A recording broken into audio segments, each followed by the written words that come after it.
And thank you, of course, to Empire for having us today. It's always good partnering with you guys and Mike especially. We've been having a lot of fun over the last few months, so I appreciate it. Absolutely. Um, Thank you, Mike and the gang.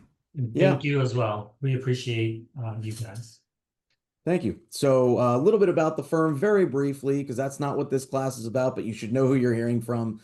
As Jeff mentioned, my name's Alan Schwartzseid. I'm the managing partner for the Orlando area office of our firm, K. Bednar Rembaum. We've got 24 attorneys, 8 board certified in this area of law. And just to clarify what that means, it means that the Florida bar considers us experts in this field of law. We've also got one attorney who's board certified in construction. So pretty much anything a community association might need. It is start to finish collection, covenant enforcement, day-to-day guidance, amendments, whatever comes up in your community, it's what we do. So if you're happy with your attorney that you're using now, fine. If you're not using an attorney or you don't know who that is or you're not happy with them, I hope that you'll reach out to me if you're in the Orlando area or, north or northwest of us. If you're in the West Coast, I hope you'll reach out to Kerstin. And if you're a little further south, feel welcome to reach out to either one of us and we can either help you out directly or put you in touch with someone in one of our South Florida offices because we do have one in Pompano, which is our main office, another in Palm Beach Gardens, my office in Orlando, Kerstin's office in Tampa. So literally statewide, anything you guys need, feel welcome to reach out and we will try and help you out. If you just need some day-to-day, hey, here's a quick question. If it's a statutory answer, I will do my best to get back to you. If it's statutory or case law, I can't give you legal advice if you're not a client. Anything we say today, whether I'm answering your question or just throwing information out, is not to be considered legal advice, even if you're a client of the firm, because that privilege that applies to your attorney-client relationship with me, with our firm, that doesn't apply when anyone else, meaning the other 100 or so people that are on this webinar, are hearing the answer. So understand when we do get to the Q&A for my portion, for Kerstin's portion, please just limit it to generic phrasing of your questions.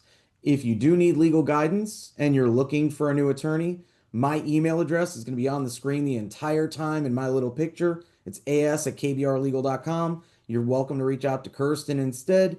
And if you do need a new manager, if you're happy with your management firm, great. If not, Empire's a great one to work with. All right, moving into the actual materials, let me go ahead and share my screen.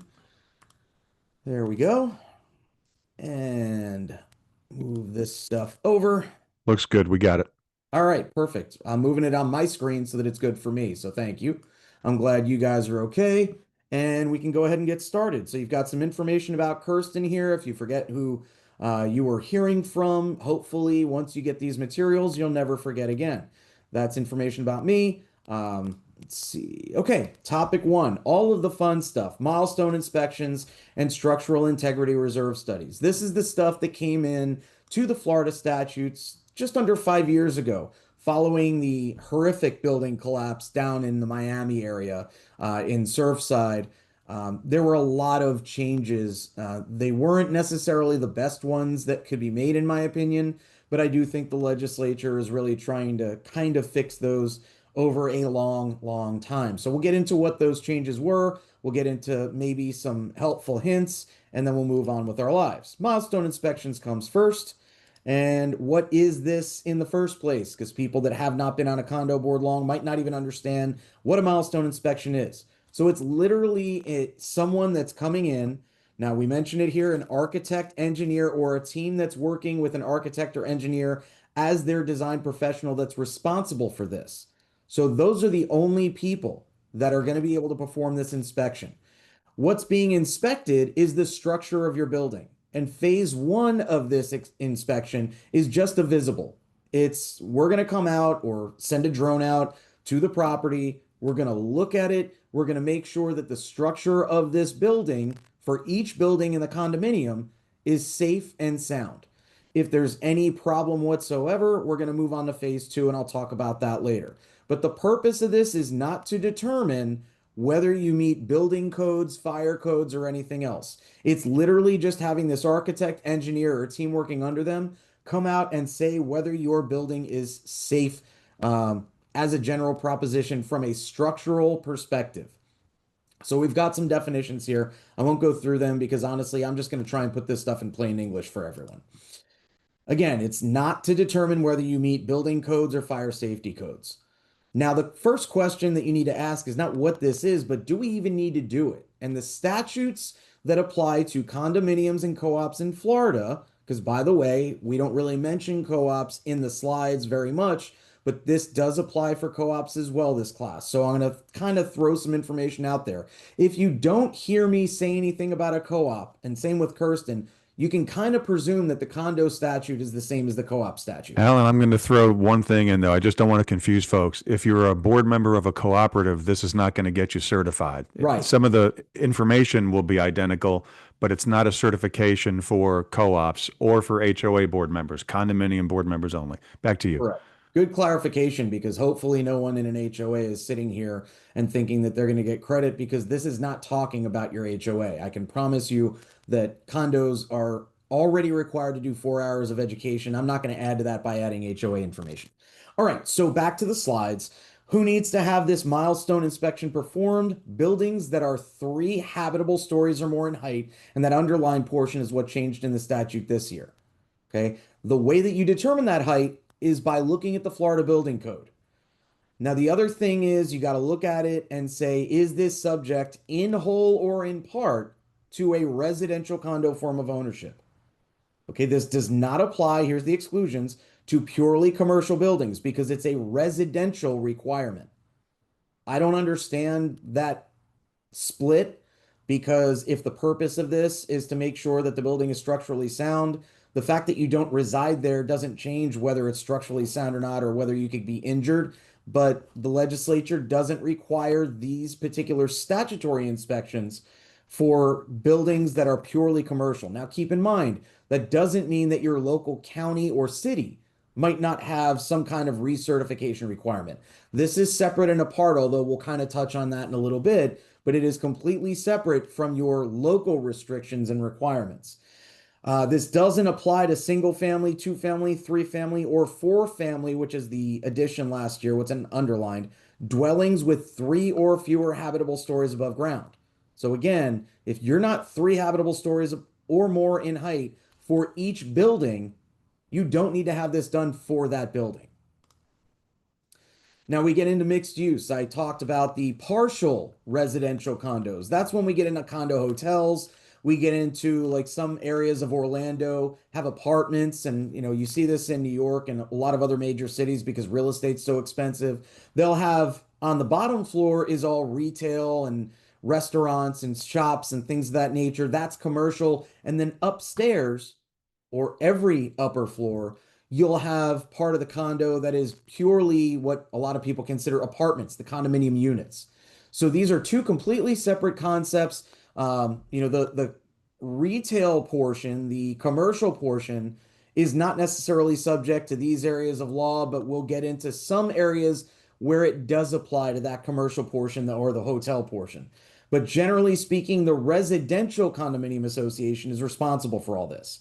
Okay, they're each, when we say each, I mean both of the separate corporations, entities, whatever you want to call them, are each separately responsible for ensuring that their portion of this is done. The condo association is responsible for all the costs attributable to the portions of the building the association maintains. Now, here's what that doesn't include. The portions of the building that the unit owners maintain are not an association responsibility and should not generally be required to be included in the milestone inspection. The portions that the commercial owners are responsible to maintain should likewise not be included in this milestone inspection for the condo payment. Okay, that doesn't mean that it shouldn't be investigated. It just means that that commercial owner or that unit owner is generally going to be required to pay for it. Now, when do we need this milestone inspection? Because obviously that's an important question. This hasn't been going on long enough that everyone has gotten this done yet. But the initial one is going to be performed by December 31st of the year when the building reaches 30 years of age. How do we determine that age? It's not when the building was initially constructed. It's the date that a CO was actually issued for the building, the certificate of occupancy. If you can't figure out what that date is, you're going to use the first certificate of occupancy for any part of the building. Okay, so you might have a CO for a unit, but you can't find the one because, like, let's say, for example, in Miami, some of these building records were destroyed in floods. Okay, so if it's old enough that you can't tell when the building was initially issued a CO, it's whenever any portion of the building was issued that CO. If the building reached 30 years of age before July 1st, 2022, some of your older buildings, they might already be 40, 50, 60 years old. Okay, that initial milestone inspection needed to be done by December 31st of last year, 2024. If it'll reach that age after July 1st, 2022, but before December 31st of last year, the initial milestone inspection needs to be performed before December 31st of this year. If it's any time after December 31st of 2024 that your building is going to reach that 30-year mark, you're just going to do it when it hits that 30-year mark. That's going to be your deadline. Okay. Now, once you do this once, you have to get it done every 10 years after that. So until you get it done, you don't have to do it every 10 years. As soon as you've had the obligation to do it once, you've gotten it done, 10 years after that date is the next date that you have to get it done. So that's something you'll need to track going forward once you get this done. If you don't know how old your building is, that's also something you need to look into and figure out whether this is something you're already required to do. Now, the date of the declaration being recorded sometimes is a good indicator of how old your building is and when a CO might have been issued. If you're not sure, you can reach out to your local building official to find out, but understand that also puts them on notice at the building official level, who, by the way, is the one that's going to tell you if you need to get this done if you don't do it on time. That puts them on notice that you're trying to figure out whether you need to do this or not. So whether you do it or not, keep in mind it is a fiduciary responsibility. We'll talk about what that means later, but it's a very important obligation of the association is what it comes down to. And by the way, an important obligation of the directors. Now, keep in mind, I said 30 years. Initially, this was 25 years if you were close enough to saltwater. To the coastline was the actual line that the statute said. Now it's up to the local enforcement agency, your building officials, to determine whether you have to get this done before that 30-year timeline hits. Now, the local officials can't require that it be more than 25 years, or I'm sorry, less than 25 years of age before you're required to do this. So they can't say you're 10 years in, we think the salt water might cause damage, you have to do this inspection. If it's obvious that your building is deteriorating, that's a different story. But if it's just that you have to get this done, 25 years is the soonest you will have to get it done. And the local enforcement agency has the option, but not the obligation, to extend either one of these due dates if you've entered into a contract to have this milestone inspection performed, but because of the lack of availability, you weren't able to get it done. Now, I'll give you a pro tip here. There's plenty of availability. Okay, the list of people who can do this has been drastically expanded since this requirement first started being added to the statute. So don't sit there and expect that you're going to be able to get this extension. Don't rely on the expectation. It's only if the inspection can't reasonably be completed before your deadline or another circumstance justifies an extension. One of those justifications might be if you already need work being done on your property, chances are you don't need to get that inspection done. You already know what the problems are. Okay, but you have to be actively working on it in order for that to be an exception that I expect the local enforcement agency to accept. So again, you've got your time frames. The only way to extend those is if you prove that you couldn't reasonably get this done within the time that you were provided. Now, if you had something similar to a milestone inspection report, I mentioned these recertifications that are required in Miami-Dade, Broward. I think Orlando requires one, a couple other areas in Central Florida, West Florida, and South Florida. If you've got these local requirements and you did it before July 1st, 2022, you might be able to use that report instead of getting a milestone inspection done because you've already spent the money, you've done the investigation. The only way that'll apply is if the report meets all of the requirements, and I won't go through every single requirement of a milestone inspection because you're not the one preparing it. Your architect, engineer, or group that's working under them is going to do that. But the only way you can use that report in lieu of a milestone inspection is if it meets every single requirement for a milestone inspection. If you're able to do that, and you're able to save that time, save that money, save that effort, fantastic.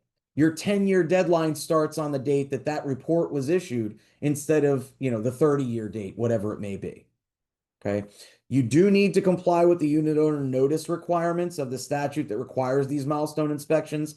And keep in mind, we see 553.899 here. That is not an HOA, condo, or co-op statute. That's a construction statute. So understand, you're not going to get this from the Condo Act, Chapter 718 of the Florida statutes. It's going to come from a completely different section. So save these slides in case you need to refer back to them once you get them. So if it's accepted, again, the deadline is 10 years after that report was given to get your first actual milestone inspection performed. Okay, we need one. Now what do we do? Well, the first thing you need to do, I mentioned that written notice a minute ago. You need to provide notice that the inspection is required to all of your members. Okay, once the building official determines that you need it, they need to give notice to the association. Hopefully you're getting ahead of this and just taking care of it before it's needed and before you get that notice. Okay, you might be doing that already. Fantastic. If not, trust me, that building official has no problem telling you you need to get this done and will shut you down and fine you if you don't take care of it in the time that we're providing. Okay, again, you need to then notify the unit owners that you need to have this done within 14 days after you receive that notice from the government and provide the date that the inspection needs to be completed according to both the notice and the Florida statutes. That's one, when you get that notice, you should probably reach out to your attorney pretty much immediately. And we can sit down, if our firm represents the association, we can sit down and discuss what that looks like, what your obligations are, and give you some real guidance on, how to move forward, what should be included in that contract with the entity, the building, with the engineer, architect, or group that's going to perform that inspection. I think your attorney should take the time to review that contract, make sure that it's reasonable for the association, because there are some really good groups out there that do these on a regular basis. And then there are some who are great, but their contract is very one-sided, and some that are great, but they understand that the association won't sign a contract if their attorney looks at it. So we should be looking at it. If we're your counsel, you should be running pretty much any contract, even if you don't think it's a contract and it's a short-term project. You should be running that by counsel every single time. The 3,000 to 5,000 or whatever it's going to cost you to have someone take a look at it. I mean, I've had contracts for $200,000-$300,000 building projects that were basically the equivalent of writing on a napkin. That is a very bad way for the association to do business. So again, we talk about the milestone inspection, getting back to the basics here that I'm supposed to be teaching you guys. Phase 1 is the visual examination that I mentioned. Phase 2, if you need it. Now, if the phase 1 visual examination doesn't come up with any problems, you're done. You got the report, you move on with your life. If phase 1 does show any problems, and that'll all be in the report that the engineer, architect, or group gives you, but then phase 2, which is destructive or non-destructive testing, will kick in. And you've got some time to get that one done as well after you got the phase 1 report. But understand, the phase 2 can be destructive testing, meaning you're boring into the building or, into the balconies or whatever needs to be done in order to determine whether they're structurally sound. So understand, if you don't need to get to phase 2, there won't be any damage to your buildings whatsoever. That damage is feasible if you need to get to phase 2 because there is a potential structural issue in your building. So phase 1, again, visual examination. The person that does the report needs to prepare, that does the inspection needs to prepare and submit an inspection report. The phase 1 needs to be completed within 180 days after the owners of the building, this is the association in most instances, receive that local government notice. So you've got 6 months to get it done. If you get that notice saying, hey, I'm sorry, but you're close enough to salt water that we think you need to get this done early. Or you didn't bother to investigate, it's been 35 years, and you need to get this done right away. Completing phase 1 basically means that you got the report by email, US mail, or commercial delivery service. That's your FedEx, UPS, DHS, whatever, to the local enforcement agency. So it's not just delivery to the association that resolves this. It's to the county or the city, whoever your local building official is. If the architect or engineer finds no signs of this structural deterioration, you're good and you don't need phase two, as I mentioned. Now, here's just an outline of some of the things that'll be considered that structural deterioration that will require that phase two. Understand the word substantial is there for a reason. Okay, tiny cracks in the stucco, if they're not structural and it's really just, oh, that's really just a crack in the paint and not the stucco itself, chances are they're going to look at that, know the difference, and say, no, you don't need the phase two, you're good. Now, if it's a crack in the stucco itself, yeah, you'll probably need phase two. If you've got, visible problems on your balconies, things like that, concrete issues, you'll probably need a phase two, or at a minimum, just repairs to those specific areas. The phase two must be performed if there is substantial structural deterioration identified in phase one. Okay, we talked about what this can include. If you've got your phase one done and you need a phase two, you've got 180 days after that phase one report was submitted to submit a phase two progress report. That doesn't mean that your phase two needs to be completely done within that time. It means you need to have this person that's doing the work report back and say, here's where we are. Here's the timeline for us to complete the phase two inspection. Note that that's not the timeline to complete the work that's required as a result of these inspections. It's just to complete the inspection and the report itself.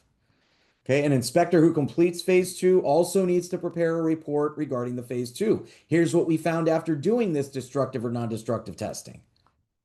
Okay, upon completion of the inspection, the architect or engineer who did it needs to provide a sealed copy of the inspection report with a separate summary of these material findings and recommendations to the association, any other owner of a portion of the building that's not subject to the condo form of ownership. So again, this is your hotel condo situation, mixed use condo situation, and the building official of the local government. So these are three different places that milestone inspection report, whether it's phase one or phase two, it needs to be delivered to all three places.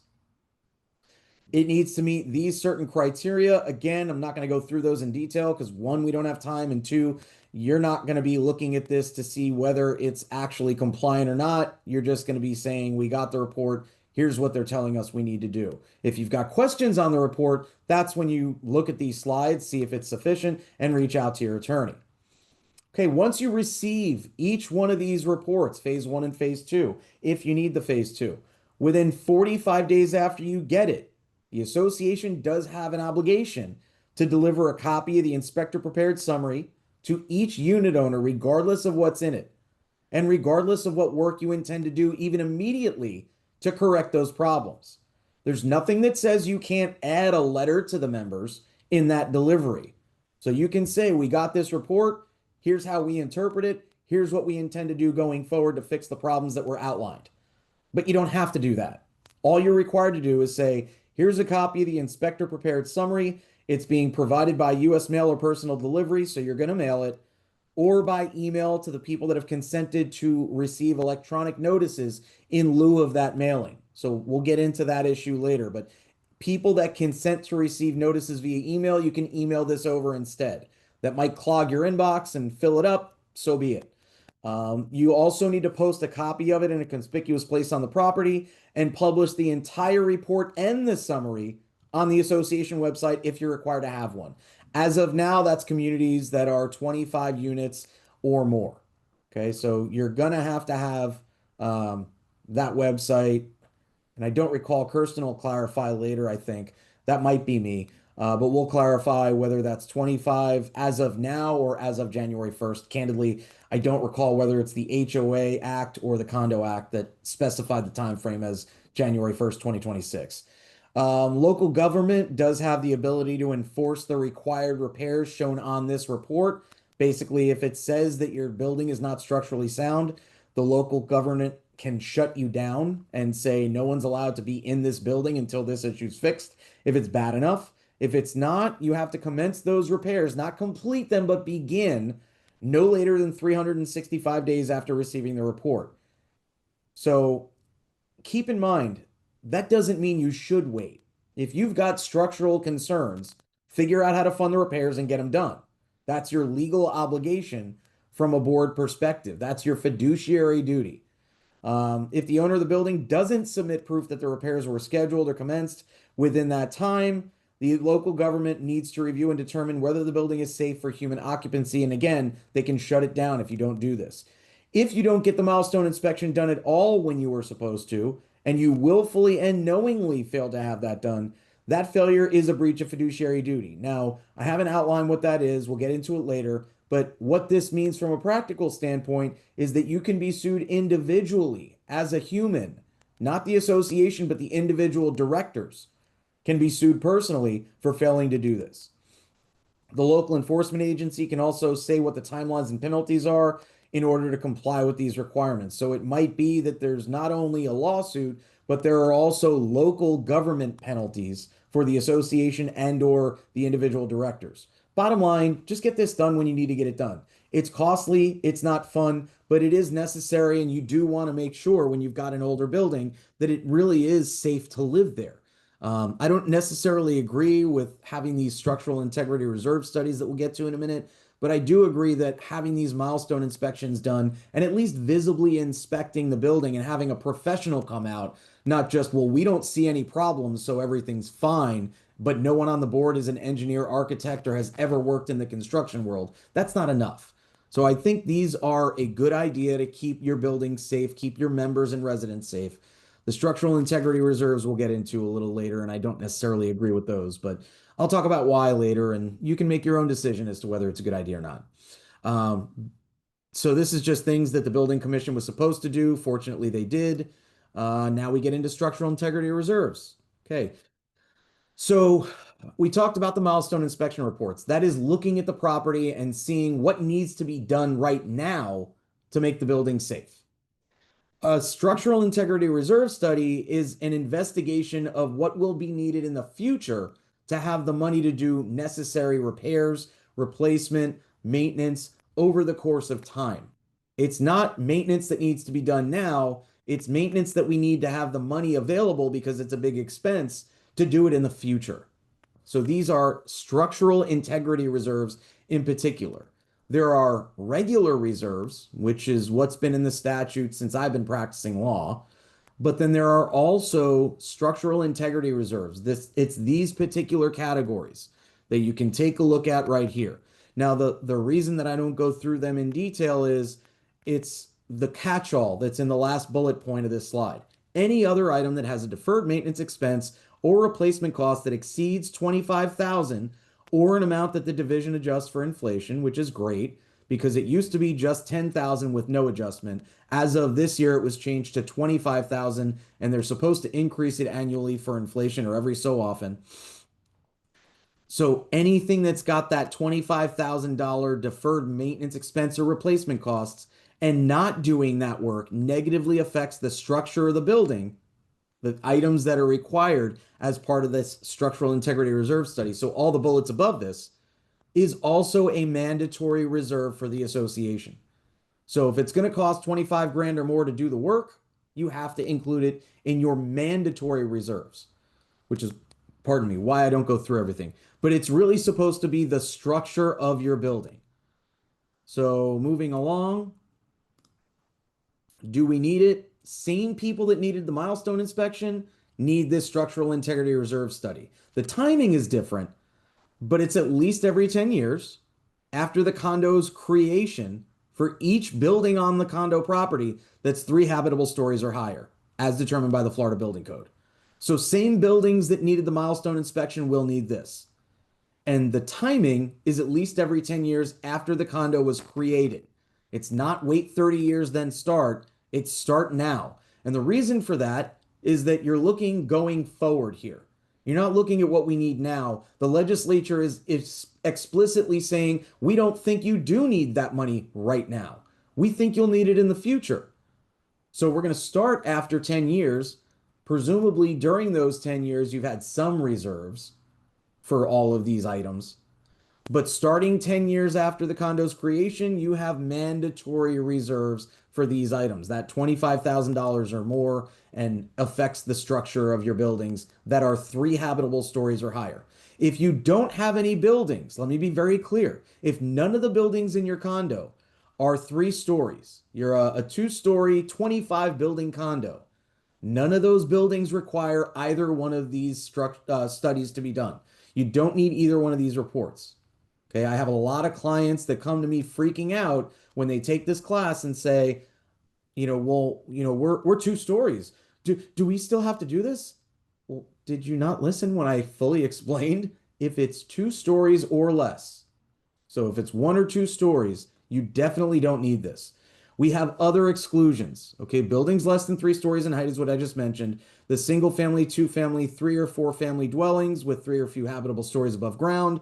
Any portion that's not submitted to the condo form of ownership. Any portion of a building that's maintained by someone other than the association.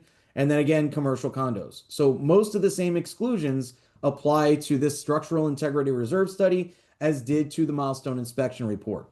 What does this actually require? Again, we're talking visual inspection.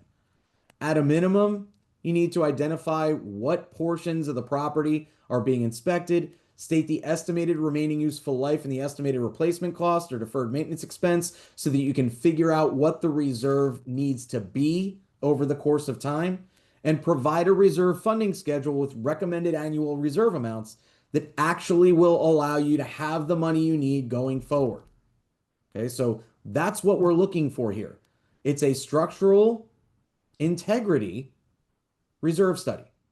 So you're looking at the structural integrity of each one of these components of a building that's 3 stories or higher, or 3 habitable stories or higher in height, according to the Florida Building Code, and determining for each one of these assets of the association, each component, what's it going to cost to do the repairs or replacement next time we think it'll be needed? What do we need to put away each year in order to get to that dollar figure? Now that presumes you're under what's called a straight line model. We'll get into straight line versus pooled reserves a little bit later. Who can do this? Very similar to what I mentioned for the milestone inspection, with one difference. Okay, we talked about engineer or architect, but this is not going to be done by a group that's operating under those two, like a milestone inspection. This can be done by an architect, engineer, or a reserve analyst or professional reserve analyst that's actually certified by CAI or the Association of Professional Reserve Analysts. There are people out there that have this designation that do a great job. There are people out there that do not have this designation and can't do the work but try to get it anyway. And then there are people out there that have this designation that I don't necessarily work with often. I'm not going to tell you which ones those are, but the bottom line is we will be I will be a little bit more difficult about the contract if it's someone I've had problems with in the past on behalf of clients. But bottom line, most of the people and most of the most of the entities that do this work do a great job. And all that it takes is saying, here is the asset, here's what it's going to cost to fix it when you need to fix it or repair it or replace it. Here's what you need to put away every year as a result. Now, this was added this year. If there is someone who is going to perform these structural integrity reserve studies or the milestone inspection report, this applies to the milestone inspections as well, they need to disclose upfront in their contract whether or not they intend to bid the work that needs to be done. If that doesn't have the written disclosure, the design professional can be subject to discipline by DBPR. They can also have the contract terminated for failure to disclose this. In other words, if I'm going to have you come out and tell me what work needs to be done, you need to tell me that you're not going to overinflate the figures just so that we have the money to pay you for the work to be done later. And you're not going to be able to tell me that work needs to be done. No offense to any auto mechanics that might be on the call, but the typical, oh yeah, you got to get your floggernator fixed. Okay, I don't know what a floggernator is, but if you're telling me it needs to be fixed, that's fine. Or, oh, well, you really need 52 oil changes on your car per year. I don't think I need that, but if you're telling me I need it, okay, we'll get it done. You're not getting that unnecessary increase in the costs because this entity, this person is trying to get the work and earn more money. Okay, that's what the conflict is about. And that's what the legislature was smart enough to avoid, because we were seeing this happening in practice where people were giving you the quote and telling you, I can do the work. I can probably do it cheaper than this quote. This is what everyone else would charge, but they're overinflating it for no reason. And then you're putting money away that, in my opinion, you shouldn't need to be putting away in the first place. Now you're putting away more. Okay, this is what's causing a lot of condos to have financial issues with their owners being able to afford the assessments, and the assessments that are tripling overnight because associations need to include these reserves in their budgets. Now, the deadline to complete the structural integrity reserve study, if the association existed on or before July 1st, 2022, and is unit owner controlled, meaning the developer is not still in control, you need to have that done by December 31st of this year. I actually had a client, because this was last year as of last year, but changed this July. So I actually had a client who was out of compliance for 7 months, but once this new statute changed in July, they suddenly popped back into compliance because they had to have it done last year, but now they only have to have it done by December 31st of this year. Fortunately, they're now done with it for the most part. So, but understand, if you existed on or before July 1st, 2022, this needs to be done within less than 2 months. Get it done. Well, okay, just about 2 months to be more accurate. And again, it's only buildings that are 3 stories or higher in height, and it's actually habitable stories, as I discussed. If you're required to complete the milestone inspection before December 31st of next year, you can actually defer that and combine these, or defer the SERS, Structural Integrity Reserve Study, which I'll refer to it as SERS going forward because that's a lot of words. But you can combine the SERS and the milestone inspection as long as the person that's performing the work is qualified to do both. And in no event can you have that SERS done before after December 31st of next year. So the bottom line is, if you are turned over, you have to have this done by December 31st of next year. If the milestone inspection required or an inspection completed for a similar local requirement was performed within the last 5 years. Now remember, for the milestone, we talked about any time before, I think it was July 1st, 2022. This is in the past 5 years and meets the SERS requirements. That can be used in place of the visual inspection portion, but you still need an updated dollar figure for each component. That's what a lot of people are making the mistake of thinking. I don't need to have a SERS done, so I'm just going to rely on the old report. You still need an update, but you don't need to have the actual inspection done, which should save you some time and money. Effective July 1st, 2025, which is now in place, obviously. If the association completes the milestone inspection or an inspection like the recertification requirement, the association can delay performance of the SERS for no more than 2 consecutive budget years immediately following that, in order to focus the financial resources on completing the repairs that the milestone inspection suggests. Now, that's a lot of words. Let me put it in plain English for you. If your milestone inspection says you've got a major issue, you need to address it now. You don't need to go out and find out what it'll cost to do the work in 3 weeks that's needed now. So you can wait to do that structural integrity reserve study for up to 2 consecutive budget years immediately following that milestone inspection, so that you can get the work done, focus your efforts on keeping the building safe, and then get the SERS done to find out what that item will cost to repair once it's already been repaired once. And it won't be for another 10, 15, 20 years, whatever that timeline may be. Okay, so this is talking about taking care of things now and dealing with the rest in the future. Okay, we have it now. What? Same requirements. Within 45 days after getting it, you need to distribute a copy of the study to each unit owner, or a notice that the study is available for inspection and copying upon written request. That's your records inspection. Okay, the copy needs to be sent by U.S. mail or personal delivery, or by email to people that consented to receiving notices by email. You also need to provide, this is different, it's not the local building official, it's the actual state entity, the division, with a statement indicating that it was done. This can all be done online, by the way, the report to the division. Now, I won't go into how much additional information they've put on that request. You should reach out to your attorney to confirm exactly what information you're required to give to the division. You do not need to attach a copy of the report. They ask for it, you don't need to provide it. It's a matter of letting them know we're done with this. If they have questions, let them come back to you, but you don't have the obligation to provide them with a full copy. The Structural Integrity Reserve Study needs to be maintained for 15 years as an official record of the association after the study is completed. If you need to have a website, it needs to be posted there.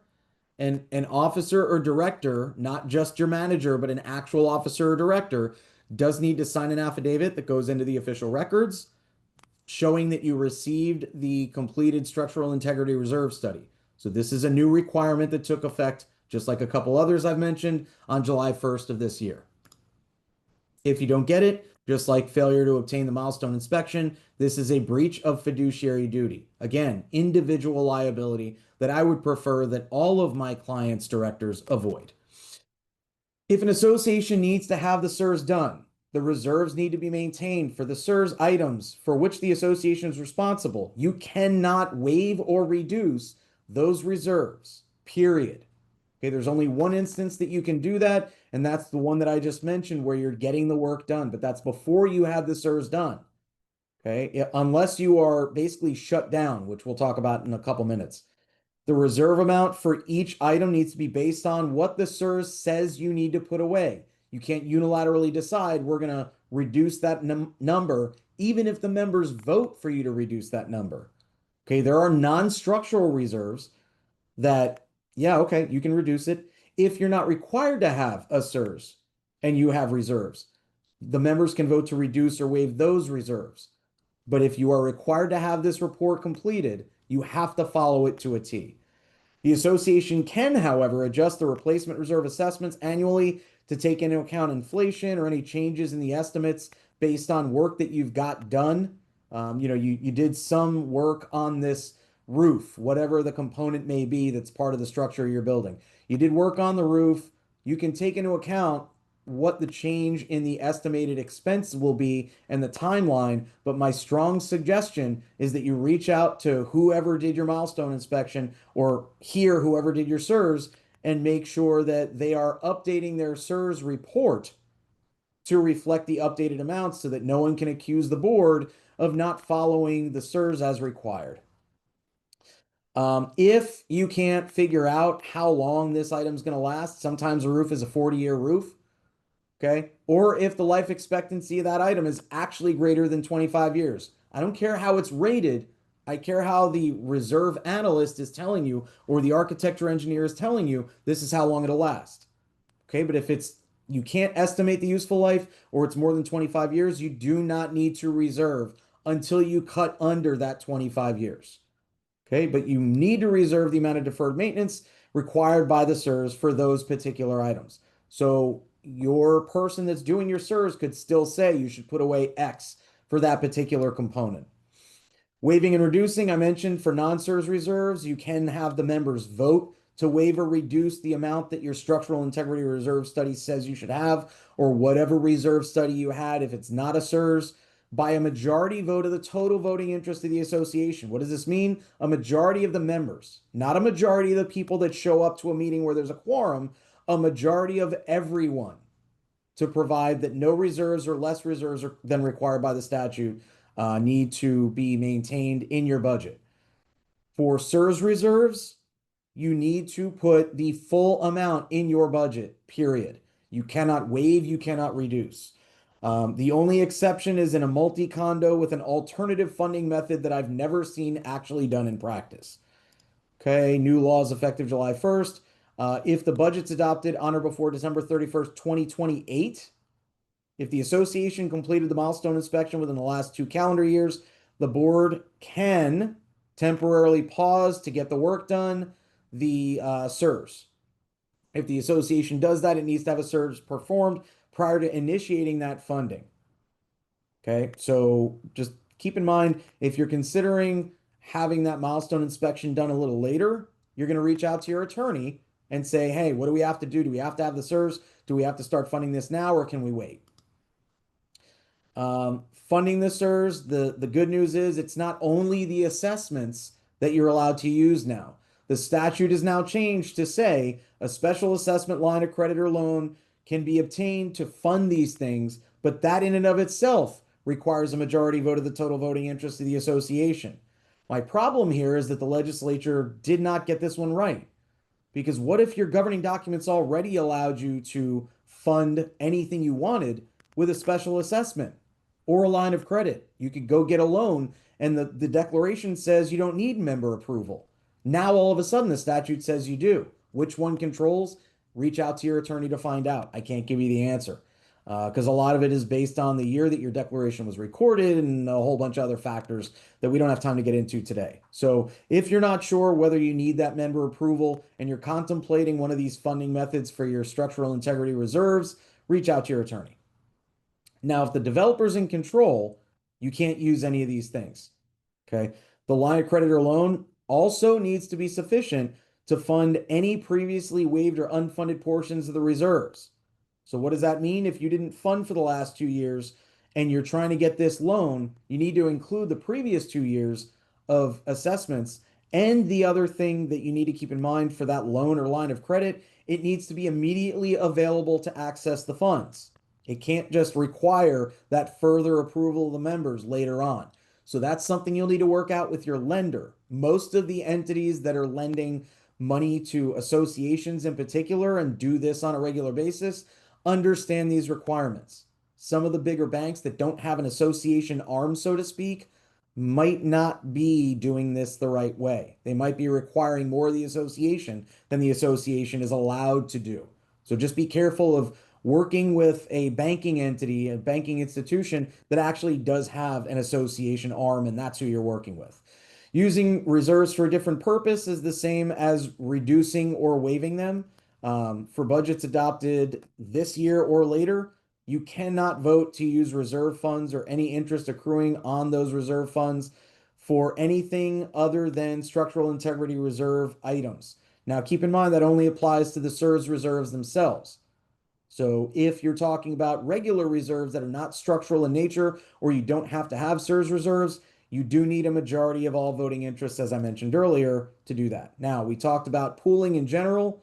The statute does now finally say the association reserve accounts can be pooled for 2 or more components, but understand you need separate pools for the CEUs components and the other components. So the non-CEUs reserves. You've got 2 separate categories. One is you must maintain. There's the list that I gave you earlier in one of the slides. I think it was slide 18 or something. Then separately, there's everything else that's not on that list. Those are 2 separate pools if you're pooling your reserves. Okay, the reserve funding indicated in the proposed annual budget needs to ensure that the available funds meet the expected expenses over the coming year. So what you're doing in a pooled reserve is just making sure you have enough for this coming year. What you're doing in a straight line reserve is making sure you have enough when each component is expected to fail. A pool makes sure that when the next component or components are expected to fail, you just have the money for those, but you're not necessarily putting money away for everything at one time. So a pool generally will mean that you're putting away less funds every year.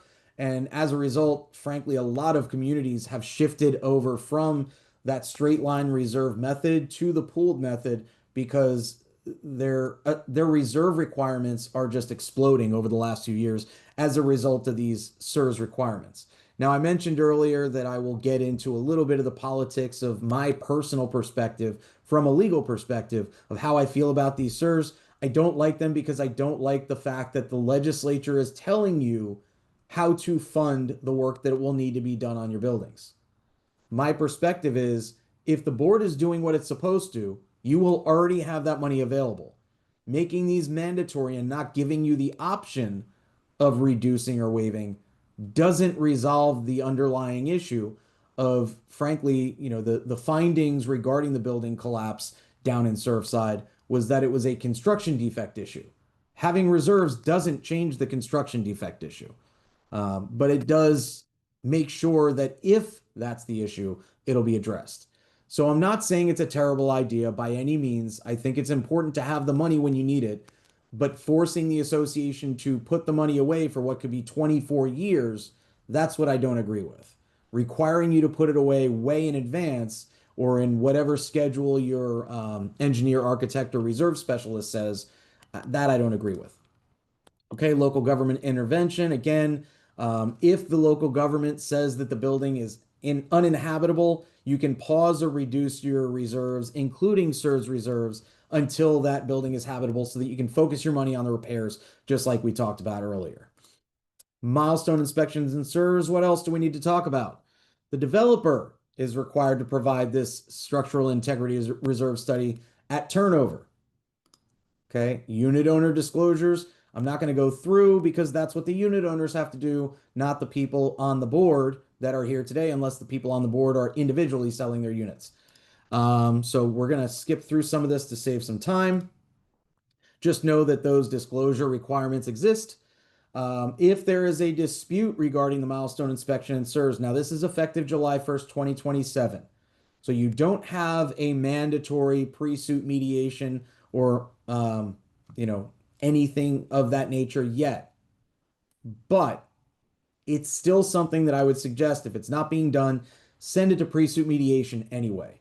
And the reason for that is you don't want to go out and spend 20 grand on litigation to force the association to get this done. You don't want to go to arbitration and force the association to do this. You want them to do it, but you don't want to spend your own money and then try and collect that back from the association that presumably didn't do this because they don't have the money for it.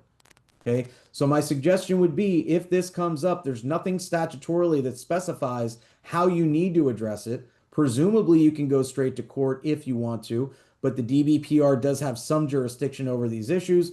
I would suggest sending your offer for pre-suit mediation and hoping the association does the right thing.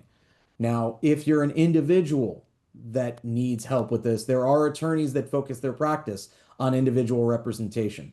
After every single one of these classes, I get 4 or 5 people reaching out saying, I need help fighting my association.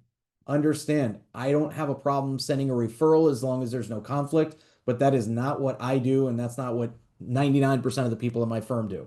We work with the community associations exclusively. So there are plenty of attorneys out there that do the other side of this, some that do both. I only focus on representing the association. So if these issues come up, I'm not the right guy. All right, topic 2, meaning we're halfway through. We're talking about elections and official records. So elections are number 1. When do we need an election? Is there a vacancy caused by the expiration of a term? If the answer is no, you don't need an election. If the answer is yes, you need the election. If the vacancy is caused before the expiration of a term, meaning someone resigns, they pass away, they become disqualified, they're treated as abandoning their seat, except by recall, that's going to be filled by 2 options. Okay, that seat will either be filled by a majority of the remaining directors, hint, hint, do that one, or the board can hold an election to fill the vacancy. And I'll explain in a minute why I say, hint, hint, do that one. Because this election process is time consuming, it's costly, and I'd rather see you fill that open position with someone that's volunteering that the board members actually want to join the board. It's the only time when you have a vacancy that you get to choose among the directors who to bring on. Now, for transparency purposes, some people look at it as, well, we want the members to have their say. Great, they'll have it at the next election anyway. Okay, don't throw another couple hundred to a couple $1,000s in the association's expense category to create another election. So let's go through the timeline for what the election looks like. There's 60, 40, 35, and 14 are the big timelines here. So step 1 is not less than 60 days before that election, you're going to send a notice that says, here's the date, time, and location of the upcoming election. If you want to be a candidate for nomination for the board, please let us know no later than 40 days before the scheduled election. If anyone does not nominate themselves or isn't nominated and deliver that written notice to the association that they want to be a candidate by 40 days before the election, they're not going to be on the ballot even if they submit it afterwards. Period. Okay? If you miss that deadline, you're out, even if you're currently on the board. Now, if the candidate provides one, this one's optional, but if they provide what's called an information sheet, no larger than 8.5 by 11, one-sided, don't care what's on it, the association doesn't get to edit that, even if they don't like the content, okay, but it needs to be provided to the members if it's delivered not less than 35 days before the election. They get it to you 33 days before the election, I couldn't care less that you're not sending out the final notice until 14 days beforehand. you don't have to provide that to the members. Again, same thing applies to the board. If you want that information sheet to go out that says, here are my accomplishments since I joined the board, you got to get it in no less than 35 days before the scheduled election. Now, not less than 14 days or more than 34 days. That 34 days is so that everyone can get those information sheets in. But no less than 14 days before the election, you're going to send out the written notice of the election. This is your second notice, the agenda for the election annual meeting, the second notice, the ballot, and the 2 envelopes that you're going to use that I'll describe the process in a minute. So, and all the information sheets are also going to go in this package. Okay. Now, the number of directors, unless the governing documents say otherwise, you have 5 board members. But if you have 5 or fewer units, you don't have to have everyone on the board, because otherwise, what's the point? The board would consist of at least 3 members. If the articles or bylaws allow the directors to serve more than 1 year, the terms expire at the annual meeting, unless you're in a timeshare or non-residential, in which case you look at your governing documents, or the staggered term of a board member doesn't expire until a later annual meeting. So if you've got a 3 or a 2-year term, you are not being reelected just because this says the terms can't be longer than 1 year, because your bylaws establish those staggered terms and establish that that term is going to be 3 or 2 years instead of 1. Okay. If all the directors' terms would otherwise expire, but there are no candidates, great. They're still on the board. It rolls over. If there are no candidates or not enough candidates, or actually, if there are no candidates, the people that are on the board now stay on the board. If there are not enough candidates, whoever is a candidate is on the board, and the remaining directors can appoint however many open seats there are. Now, the statute was changed back in 2018 to say that you can't serve more than 8 consecutive years unless approved by two-thirds of all votes cast in the election, or there aren't enough eligible candidates to fill the vacancies. Now, this doesn't kick in because it doesn't say in the statute that it's retroactive until July 1st of next year, 2026. So keep in mind, this is not going to be a basis to remove someone until July of next year. And in July of next year, we'll probably start talking about what that really looks like. Co-owners in a residential condo of more than 10 units can't serve as directors at the same time unless they own more than 1 unit or there aren't enough eligible candidates. Election by acclamation, again, if the number of vacancies is the same or less than the number of candidates, you don't need an election.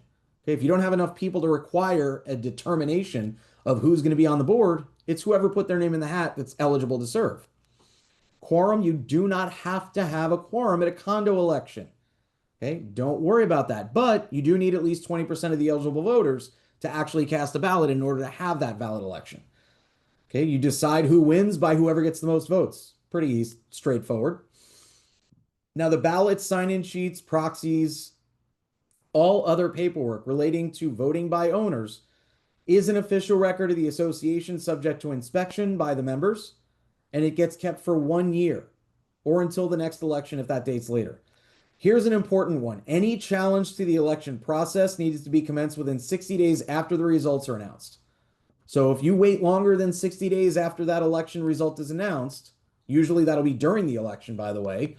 If you wait more than that 60 days, you've waived your right to challenge the election. Now, those election challenges need to be procedural in nature. It's not, well, John's a jerk, so he shouldn't have made it on the board. That's not the proper basis for a challenge. You might choose to try and recall John, and no offense to anyone whose name is John, but you might choose to recall John because you don't like him. That would require a majority of the members to actually vote for the recall, but that can't be done within those 60 days either. So any election challenge or recall, you can't do 60 days before or 60 days after the election. Candidate means someone who's actually eligible to serve and submitted their notice of intent to be a candidate within the time, the 40 days that I described earlier. Anyone that wants to be eligible or wants to serve on the board needs to be eligible at the time of the deadline to submit their notice of intent to run. Okay, that's the 40-day timeline.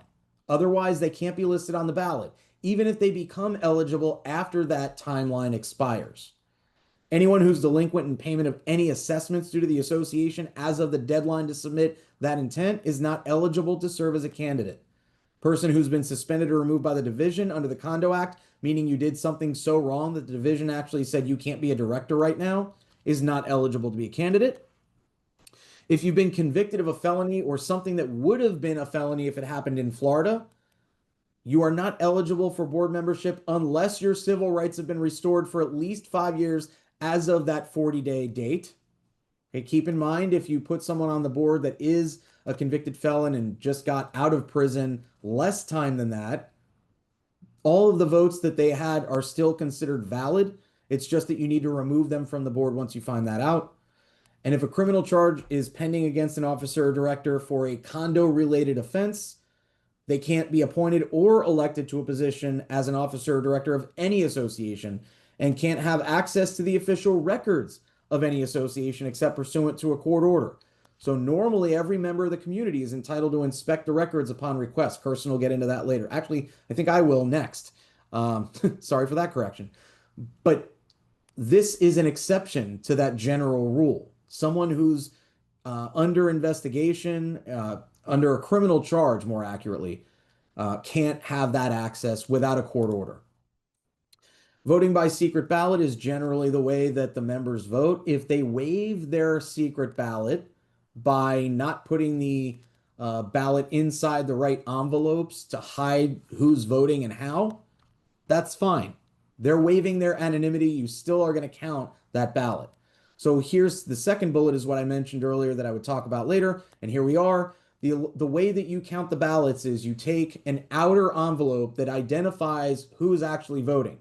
That way you can compare that to your member roster and figure out, does this person have the right to vote? Have they submitted more than one ballot or more than one outer envelope? If so, do they own more than one unit? Because if the answer is no, you're saying that these are discarded and you're actually going to write discarded on there. Now, my suggestion, rather than write discarded and the reason, just put discarded and set it aside. That way, you're not putting the reason on there. The manager, the board got it wrong as to the reason for the discard, but should have discarded it. And as a result, that was improperly discarded. Okay, you just write discarded on there and that's it. So you've got your outer envelope. Inside there is going to be your inner envelope with 0 markings on it whatsoever. This is how we maintain anonymity. And then inside there is your ballot with the only thing being marked is checking off who you're voting for. So you have your ballot, which is anonymous. If they write on the inner envelope or write directly on the ballot, okay, we're still counting it as long as they don't check off more people than you have open spots. If they check off 6 people and you have a 5-member board that's being elected, that is also discarded.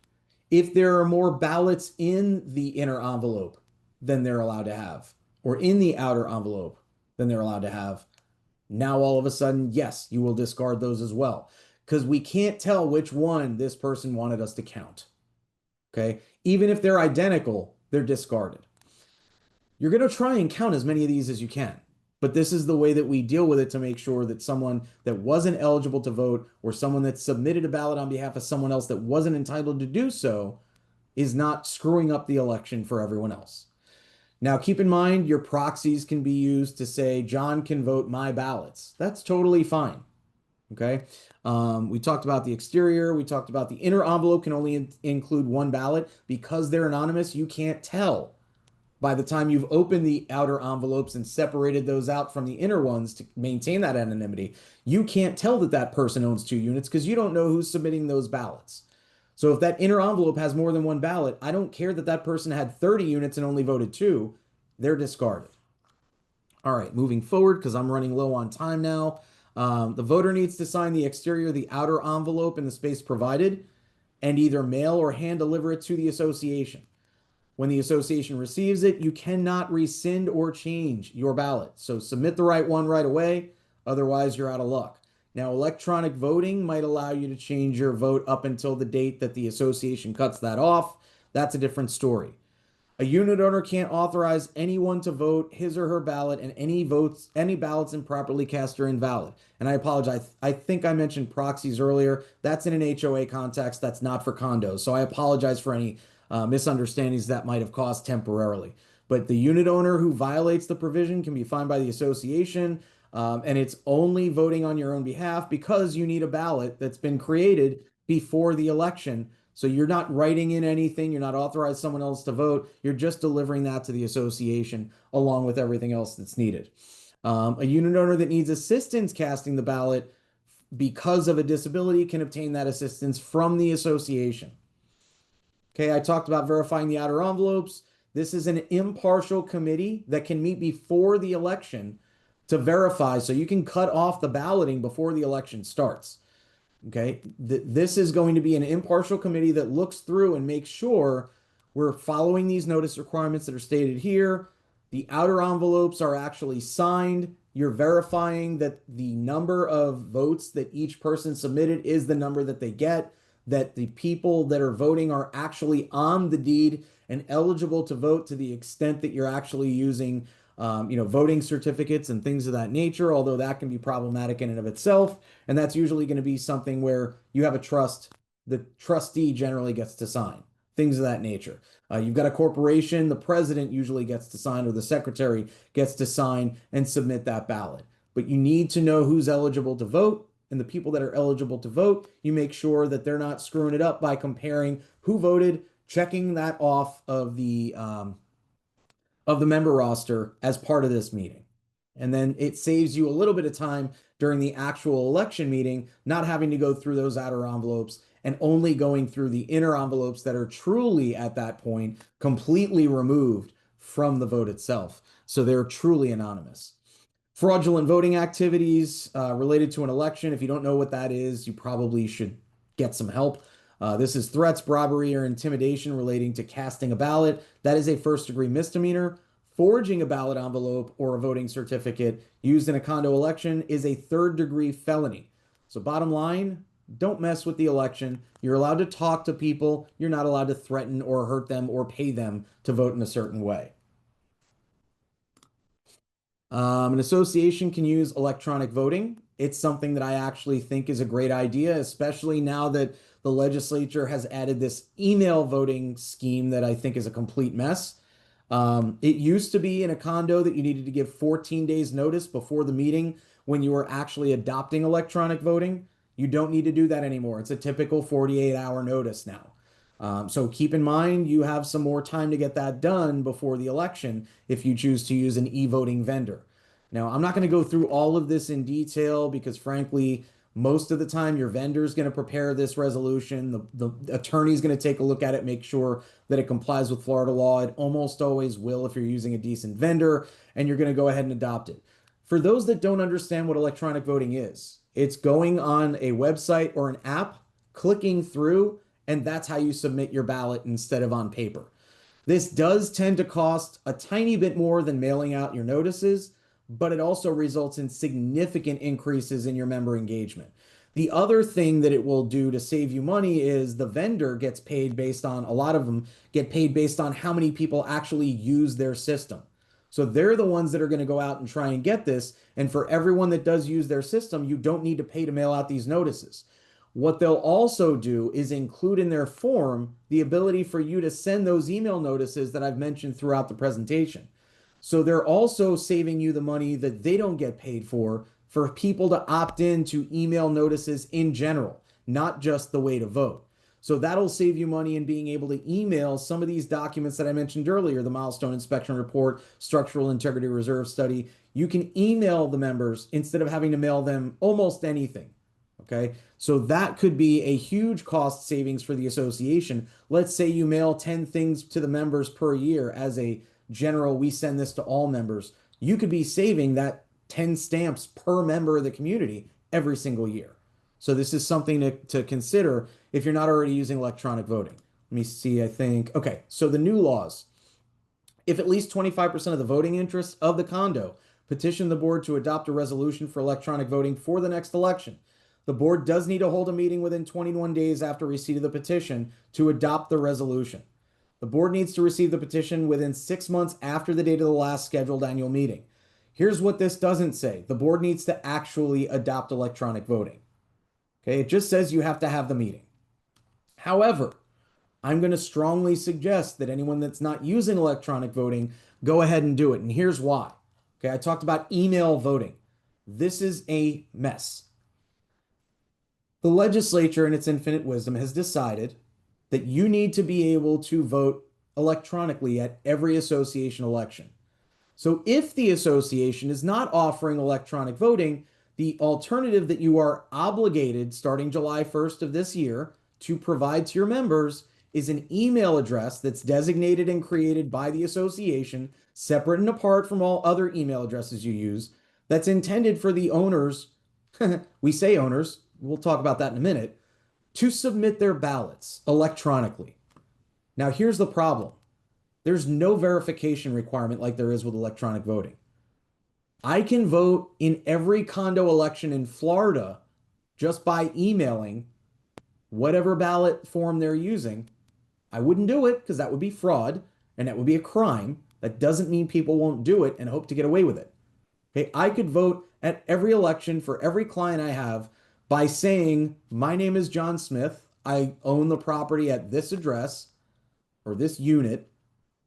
Here's my email signature, which is literally just typing the name. Here's my ballot. And that must be accepted by the association. Okay, that's what we're talking about here. And there are restrictions. The DBPR is supposed to be adopting rules, which it hasn't done yet, governing how this actually works. But the problem is, it's something that you now have to do if you don't have electronic voting, and it is setting up associations for fraud. People that don't understand the criminal penalties for doing this wrong, or some that do understand the criminal penalties, will inevitably be submitting 5 or 6 ballots with different names for units that they don't own or control. And the problem is, once you get these two, you now have 2 different ballots for that unit. So an owner could cancel out 30 different ballots of people that they know will vote against them by simply creating different email addresses or using their own email address and submitting the ballots for 30 different people, because there's nothing in the law that actually requires a separate email address for separate units to vote. There's no verification whatsoever as of now. So this is a big mess. I think, in my opinion, based on this law and the lack of clarity from DBPR, every single condo association in Florida should be adopting electronic voting before their next election. But I digress. So here are the things that need to actually be included. Talks about waiving the secrecy of your ballot because you're emailing it rather than submitting it in writing. So you're clearly stating who's voting and how, because the ballot is included directly in the email. It's not a good thing from my perspective. Now, the members elect the directors. The directors are the board, the people that make the decisions for the association in 99% of circumstances. It's not the members that decide most things. It's actually the directors, the board. Once those people are elected, they're the ones that make motions for the association through the board. They second, vote on motions, or they abstain from voting because of an actual conflict. The board are the ones that make most decisions in a community. They're the ones that have more power than all the members. They are your elected officials. The officers are generally going to be elected by the board. And unless your bylaws say otherwise, those officer roles are president, secretary, and treasurer. Okay, they perform the duties that are customarily performed by officers of corporations. Your duties might be changed pursuant to your bylaws. They might not have those obligations because you've transmitted those obligations to some extent to a management firm. So they still are obligated to make sure that those things get done. They're just not the one doing it. So understand there's a difference between having a management firm like Empire that's going to take care of all of the obligations of the officers for the most part, except the president who signs things and a couple things here and there that just aren't covered by the management contract because the manager can't do them, versus the actual practical aspect of who's doing what. Okay, the obligation is still there, despite the fact that the association is contracted with a management firm. It's whether or not, as a practical matter, those officers are actually going to perform those duties.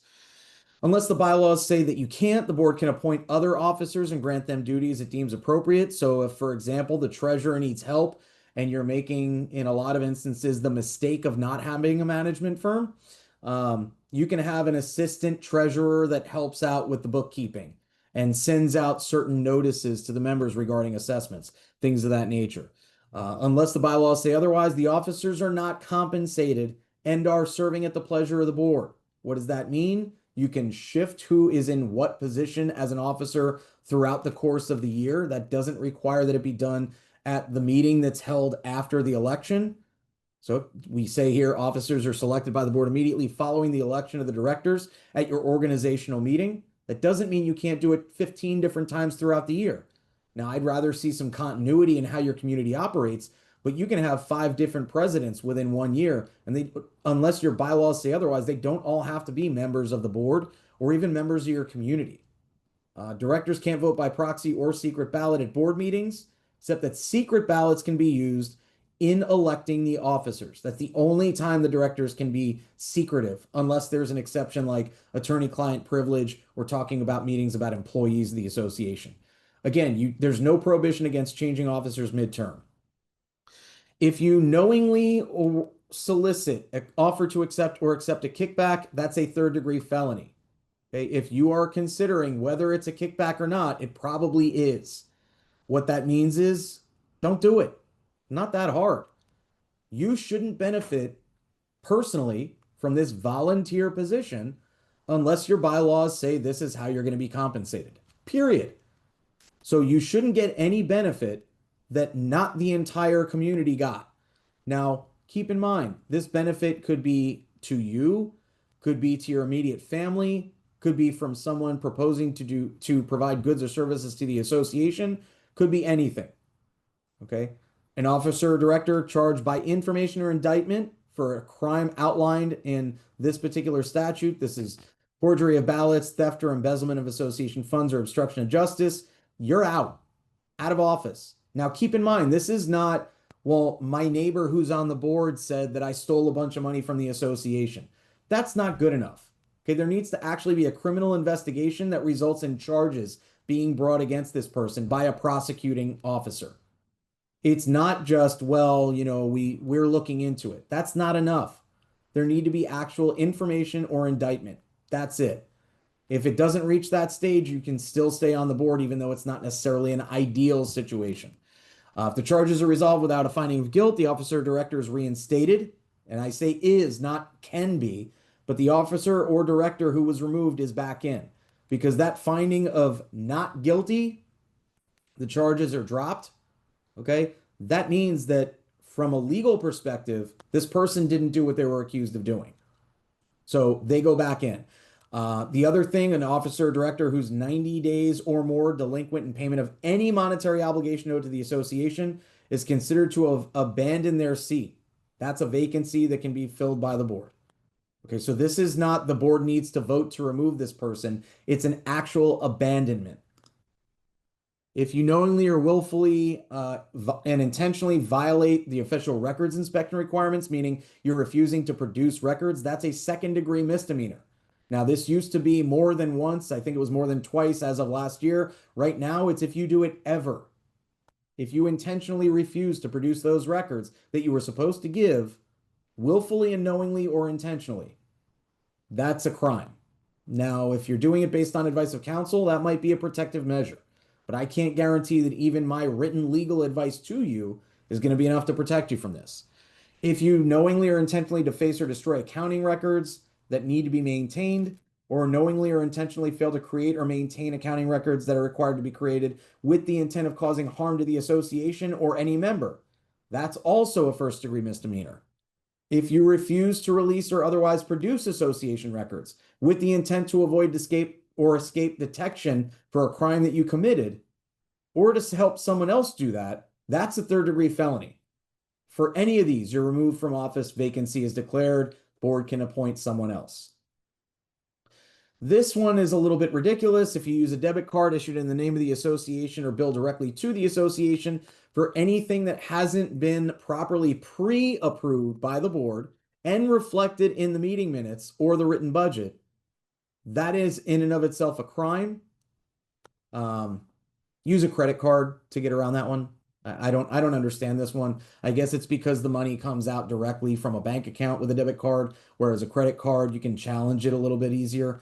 But if the board finds that an officer or director has violated the conflict of interest requirements that Kerstin will talk about later, they are deemed removed from office as well. And if you don't timely file the written certification and educational certificate that's required that you will get from this class and the 1 hour of additional credit that we taught yesterday that pertains to your annual legal update. If you don't do either one of those things when it's required, you will also be removed, but that's a suspension from the board. As soon as you complete that requirement, you're back on, regardless of whether the board filled your spot in the interim.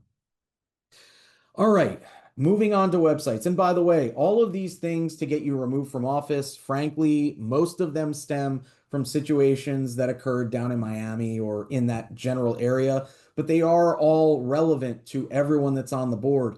My concern is that by criminalizing a lot of this stuff, it's kind of disincentivizing people from serving on the board. But the reality is, yes, there are police agencies that are looking into this stuff. I'm not aware of any in Central, West, or North Florida in reality. Most of them are down south. If you are in a situation where you're not sure what to do, there's a reason I tell you you should have an attorney.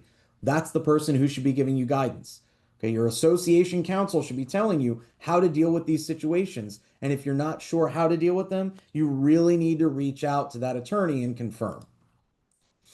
Associations. So I talked about this website requirement. It is effective January 1st, 2026. The association, if you have 25 or more units, you need to have a website with a whole bunch of content. The content is not everything that we'll get into with respect to records, official records, and records inspections, but it is most of the official records of the association. I'm not going to go through all of these requirements. Bottom line, if you have a management firm like Empire, they are probably providing this for you through your management portal. That means that you don't have to have a separate website. The only thing that some of the management portals don't do that you're required to do is add, let me see, no, not there. Okay, here we go. The notice of any board meeting, the agenda, and other document required for the meeting. That all needs to go on a separate notices page that should be the front page on your website, conspicuously visible and linked from the front page. If that's not available because the management portal doesn't allow you to do that, then you might need a separate website to address that. Okay, 99% of the management firms that I've worked with over the last few years since these website requirements started to kick in, they're almost all doing it. If you don't have a manager and you do have 25 units or more, you're going to want to reach out to a vendor, and there are plenty of them that specifically do association websites as their primary focus, or at least advertise them on their website. That's what you'll want to reach out and find out. Now, some of the other things that do need to be on the website, keep in mind when you're talking about any meeting notices. A board meeting, you're going to have at least 48 hours in advance the notice, the agenda, and any contracts that you're debating voting on during that meeting. Okay, that all needs to go on the website in addition to the conspicuous posting requirements and all the other things that you're probably already aware of and we'll talk about in a little bit. For a unit owner meeting, the agenda and the notice need to be up at least 14 days before the meeting on that website in that specific section, just like the board meeting agendas. The difference is it's not 14 days for copies of contracts. That only needs to be up on the website 7 days before the meeting. Okay. So keep in mind, let's say you're voting on a contract, the members for some reason get to vote. That needs to be on the website 7 days before, even though the meeting notice and the agenda for that meeting were up 7 days before that, 14 days before the meeting. And again, this is a lot of the information that needs to be up there. A lot of it is the same as what you have in your official records, but if you're not sure what needs to be posted, again, that's one to refer back to the statute, which is pretty much copied verbatim in these slides that I just skipped through, or reach out to your manager or your attorney to verify, do we need to put this up on the website? Failing to post these documents doesn't in and of itself invalidate any action or decision of the association. It just might subject you to penalties, which is probably something you'll want to avoid. Each association needs to designate a person or entity with a street or email address for receipt of estoppel certificate requests pursuant to 718.116. So what you want to do is make sure, okay, if this is the manager, that manager's information, their email address or whatever, the street address needs to be on that website so that people that are trying to figure out where do I send this request to get information so that I can close on this loan or close on this sale, where do I send that request for information? That information needs to be on the website. You do need to have a separate access login credential for every single member. You're allowed to have separate credentials for the board and separate access for the board so that the things that are attorney-client privilege that you wouldn't be providing to the members and you wouldn't allow them access, the board can still access those things within the management portal or the website or the app if you're choosing to use one. I only know of, I think, 2 communities throughout the state that I've dealt with that use an app instead of a website. The information that's supposed to not be accessible to unit owners, like I said, your privileged information and a bunch of other stuff will go through with respect to records inspections. That's not going to be posted on the website. If protected information is in documents that are required to be posted, you do have the obligation and opportunity to redact that information before you post the documents. So that might take a little time, but keep in mind, you got to get that information up there eventually. In complying with that posting requirement, there is no liability for disclosing protected information unless you did so knowingly or with intentional disregard of the protection. Okay, so bottom line, before you post anything, make sure there's nothing confidential in there. You don't want to post account numbers. You don't want to post social security numbers. You don't want to post information about anyone's medical background or anything like that. Just keep the information out, even if you're required to post a document because it's in the list that precedes this slide. You're going to want to redact that information from it. I mentioned a mobile app is an option in lieu of or in addition. I don't know of many communities that are doing it. Okay, moving on to official records. We're coming down the home stretch. I know it's 11:30. We'll take Q&A in just a few minutes, but I think we might end a little earlier than I had planned, which is fantastic. Okay, this is another one we're going to skip. Your official records are all of the documents and materials that pertain to operation of the association. The reason that I'm skipping them is this last one, number 22 here. Okay, all other written records not specifically included in the statute that relate to the operation of the association. So it's every written record pertaining to association operations that actually is part of the official records and needs to be maintained that way. So keep in mind, these are all of the things that need to be included. Now I'm going to go through the 3 that are above number 22 just because they're new requirements. The approved minutes of all board meetings over the preceding 12 months are official records. What does that imply? The unapproved minutes might not be. So if someone says, I want to see all of the minutes, technically the approved minutes are included. Whether that's, the unapproved minutes are included in all other written records, contact your attorney and find out. The video recording or hyperlink to the video recording for all meetings of the association, the board, any committee, and the unit owners, which are conducted by video conference over the last 12 months. Note this mention of a hyperlink. You do not have to have your management firm host all the Zoom recordings for every meeting you've had that was virtual over the last 12 months. You just need to have a page that says, link to the recording from this date, this meeting. Link to the recording from this other date, this other meeting. That's all you need to do. Okay, it doesn't have to be the actual records that are saved in the association official records. It can just be the link. Jeff? Just a quick question, because this will inevitably come up 27 times in the Q&A. With the links for the meetings you just mentioned, for the videos or the audio version of it, whatever it is, whether it's a teleconference or a video conference, do you have to allow folks to download it and save it, or merely a link to watch it without the ability to download it for themselves? Good question, no answer. And the reason for that is essentially that you have the right to obtain all written records. You have the right to inspect and copy them. My perspective is that download is your copy that you're entitled to. So you probably should be allowing the download, because otherwise, okay, that's great. You've got the link. People are allowed to look at it.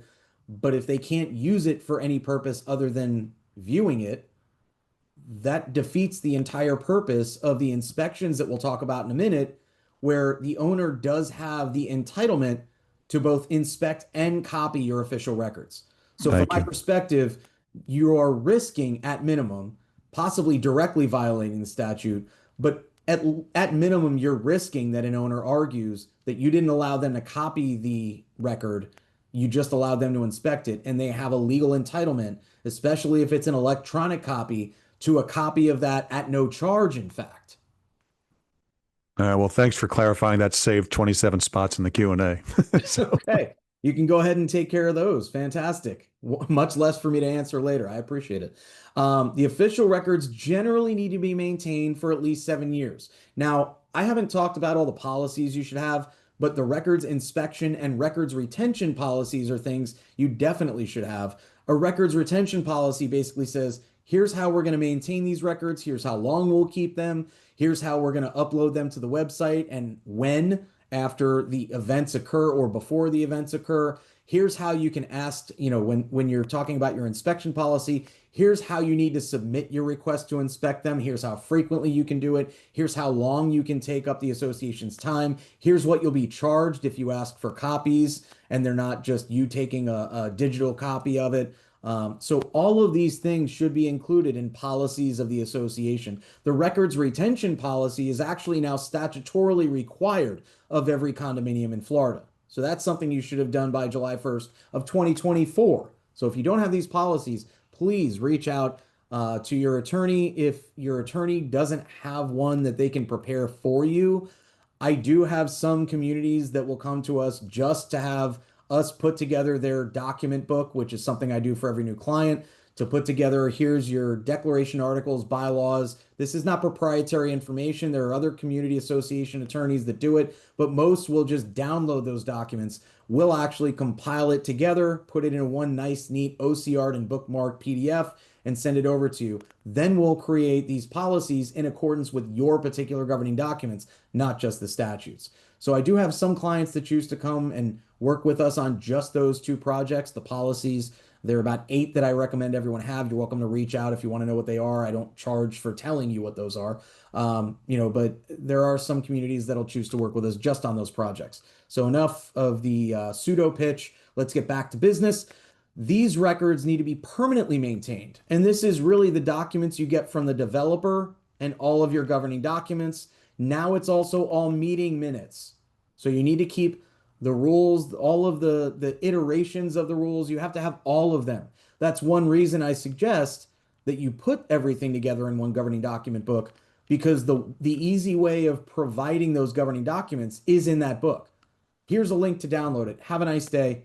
That's the copy of all of the permanent records that are listed here, except that I don't include the meeting minutes because I don't want to waste anyone's money to put that into my document book when it doesn't really impact us unless there was a resolution that was passed. All the CEUs and inspection reports need to be maintained 15 years. Bids for work to be performed must be maintained for at least 1 year. And we talked already about the election records need to be maintained for 1 year.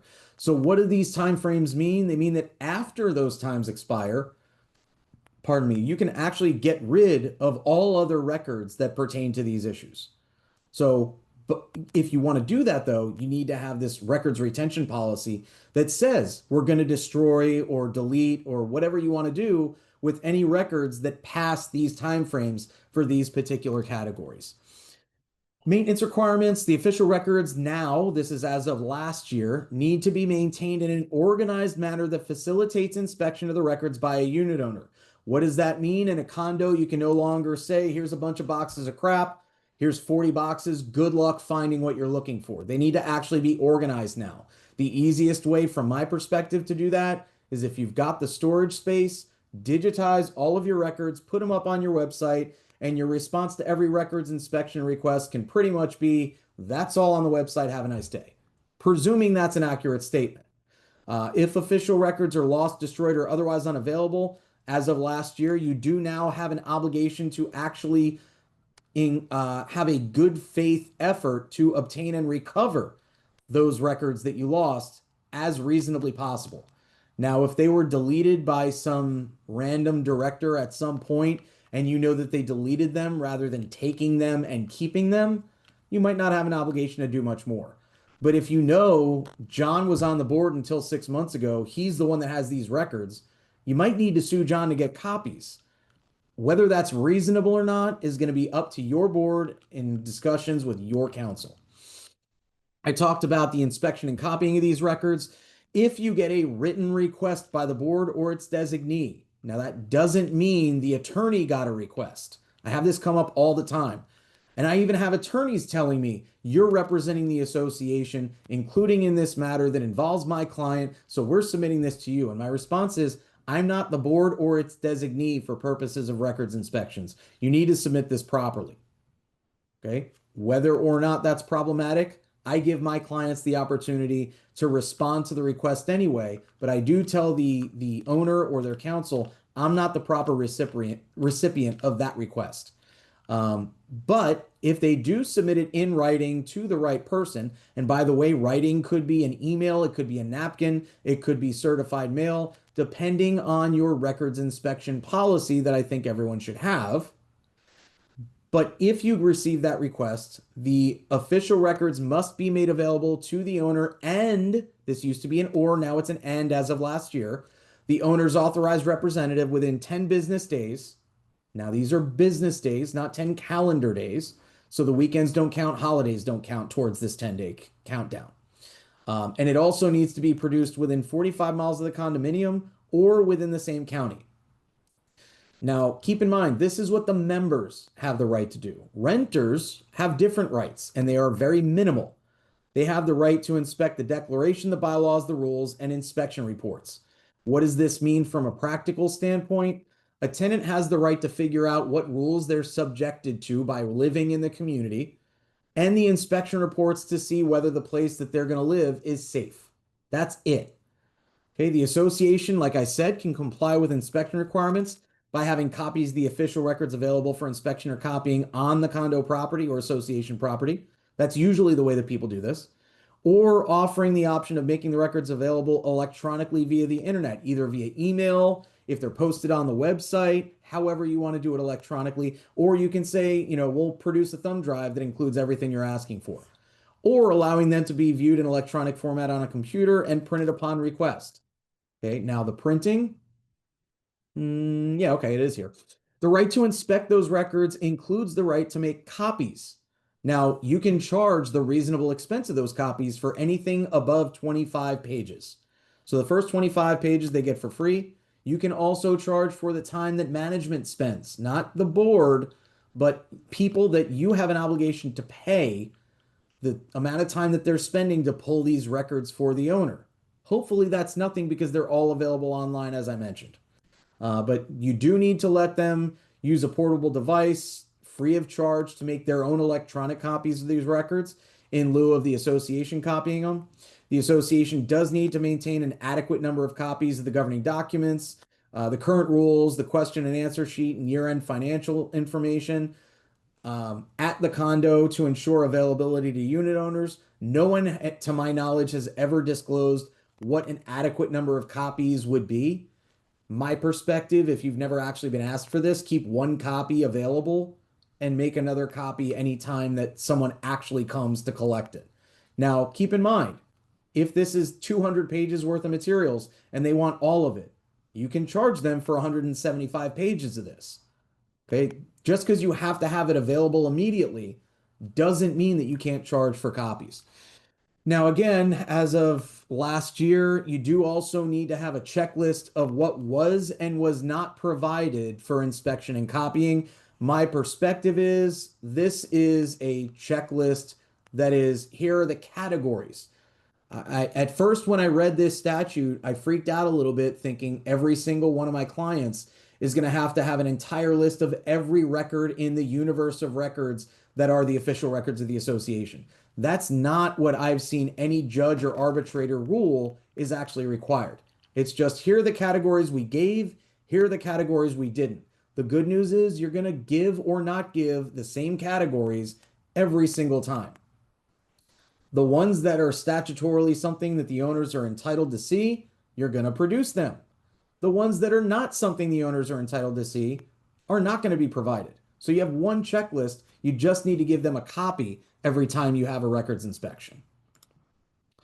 You can adopt rules and regulations. As I mentioned, this is your policy, but you can't require the owner to show any purpose or reason for the inspection. They have the right to inspect the records, even if they have no reason to want to see it. Okay, the association can adopt reasonable rules. This is specifically regarding frequency, time, location, notice, and manner of records inspection and copying. So that's where you'll have, here's the dollar figures for any of the copies, any of the management time. It's going to say how frequently you can submit these, usually once a month and no more. How long you're going to spend with them, no more than 8 hours is pretty standard for any one request, stating that you're allowed to split that 8 hours over 2 or 3 days if the manager is super busy. Sorry if that inconveniences the owner, that's kind of their problem. The fact that you are going to refer everyone that requests it to the website, unless there are records that are not on that website yet in response to every records inspection request, etc. So this is something that your attorney should, in my opinion, be putting together for your association. And, hopefully you're adopting this so that when you have the owner who sends 5 records inspection requests every month, your response is, we already complied with one of these this month. We don't need to deal with the other 4. Now, there's a whole list of records that are not accessible to the members. Understand, you don't have to give them everything in your entire universe of records. The records protected by attorney-client or work product privilege, basically things that you're talking to your attorney about that are related to litigation or adversarial administrative proceedings. The one that some people miss is this includes potential litigation.